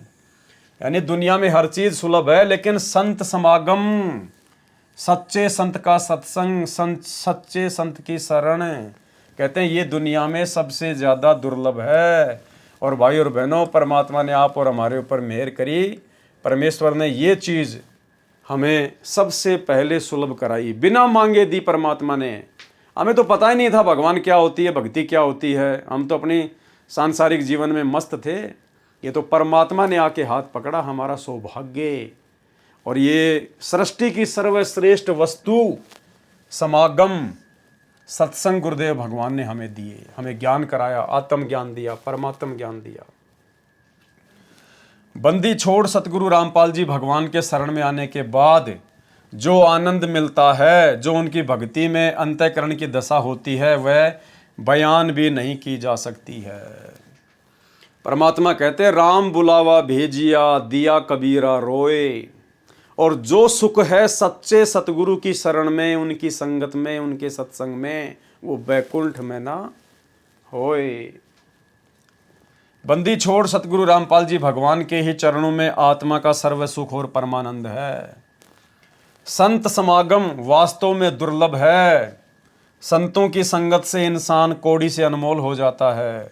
संतों की संगत से मानव जीवन में क्रांति आती है तथा हमेशा के लिए दुविधा चली जाती है। परंतु बड़े भागी होते हैं वे लोग जो संतों की कदर करते हैं तथा उनके आगे विनम्र होते हैं। तो भाई और बहनों, भक्ति और भगवान पुस्तक के संदर्भ में जो वीडियो बनते जा रहे हैं, आज ये 8वां पार्ट था। तो आज के वीडियो में केवल हम इतना ही लेंगे। कल रात्रि 9 बजे गुरुदेव भगवान के आशीर्वाद से इस पुस्तक भक्ति और भगवान के ऊपर 9 नंबर का वीडियो लाइव चलेगा। सभी भाई बहन लाइव जुड़िए और परमेश्वर के आशीर्वाद से जितना समय हमें मिल जाए गुरु महिमा करने के लिए उतना ही थोड़ा है। अगर हम रोज़ाना 1 घंटा, 1.5 घंटा या 2 घंटा भी सतगुरुदेव भगवान के आशीर्वाद से, उनकी रज़ा से, इसी प्रकार से उनके द्वारा लिखित पुस्तकों के ऊपर लाइव आते रहेंगे तो भक्ति और भगवान से हमारा कनेक्शन जुड़ा रहेगा, हमारा प्रेम हमारे गुरुदेव भगवान के चरणों से जुड़ा रहेगा। हम भक्ति के आसपास रहेंगे और यही वो चीज़ें हैं जो हमें अंत तक जीवित रखेंगी, हमारे को भक्ति मार्ग पर बचा के रखेंगी। तो भाई और बहनों, ज़्यादा से ज़्यादा हमारी कोशिश होनी चाहिए कि प्रथम जो प्रायोरिटी है, जो प्राथमिकता है, वो हमने पूज्य गुरुदेव भगवान के द्वारा दी गई भक्ति को देना है। यानी जितना हो सके उतना हमने प्रथम नाम का या सतनाम का जो भी आपको मिला है, हमने उसका सुमरण करना है ज़्यादा से ज़्यादा। और जब भी मौका मिले गुरुदेव भगवान के सत्संग अवश्य सुने। 1 घंटे का तो परमात्मा का आदेश है कि 1 घंटा तो हमने सपरिवार बैठ के सत्संग सुनना ही सुनना है। इसके अलावा ज़्यादा सुन सकते हैं तो बहुत ज़्यादा बेनिफिट है, बहुत ज़्यादा लाभ है। 5 यज्ञ हम अपने इसी प्रकार से करते रहें, क्योंकि भक्ति प्रथम है। ये साथ संगति के वीडियो ये केवल हमें तरोताज़ा रखते हैं, हमें जानकारी उपलब्ध करवाते रहते हैं, हमें डगमग होने से बचाते रहते हैं।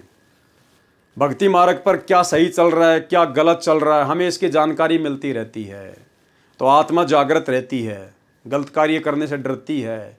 गुरु महिमा करेंगे, गुरु जी के गुणगान करेंगे तो हमारी आत्मा चार्ज होती रहती है। तो ये भी बहुत ज़रूरी है परमात्मा के आशीर्वाद से। बाकी भक्ति को हमने ज़्यादा से ज़्यादा और विशेष तौर पर महत्व देना है, विशेष तौर पर, क्योंकि हमारी आत्मा का उद्धार, हमारा कल्याण भक्ति से ही होगा, जो मर्यादाएं और जो भक्ति गुरुदेव भगवान ने हमें बताई है। तो आज के पार्ट में केवल इतना ही। कल रात्रि 9 बजे पार्ट नंबर 9 में सभी भाई बहन लाइव जुड़िए। तब तक गुरुदेव भगवान हम सबको इजाज़त दें, आशीर्वाद दें। बंदी छोड़ सतगुरु रामपाल जी भगवान की जय हो।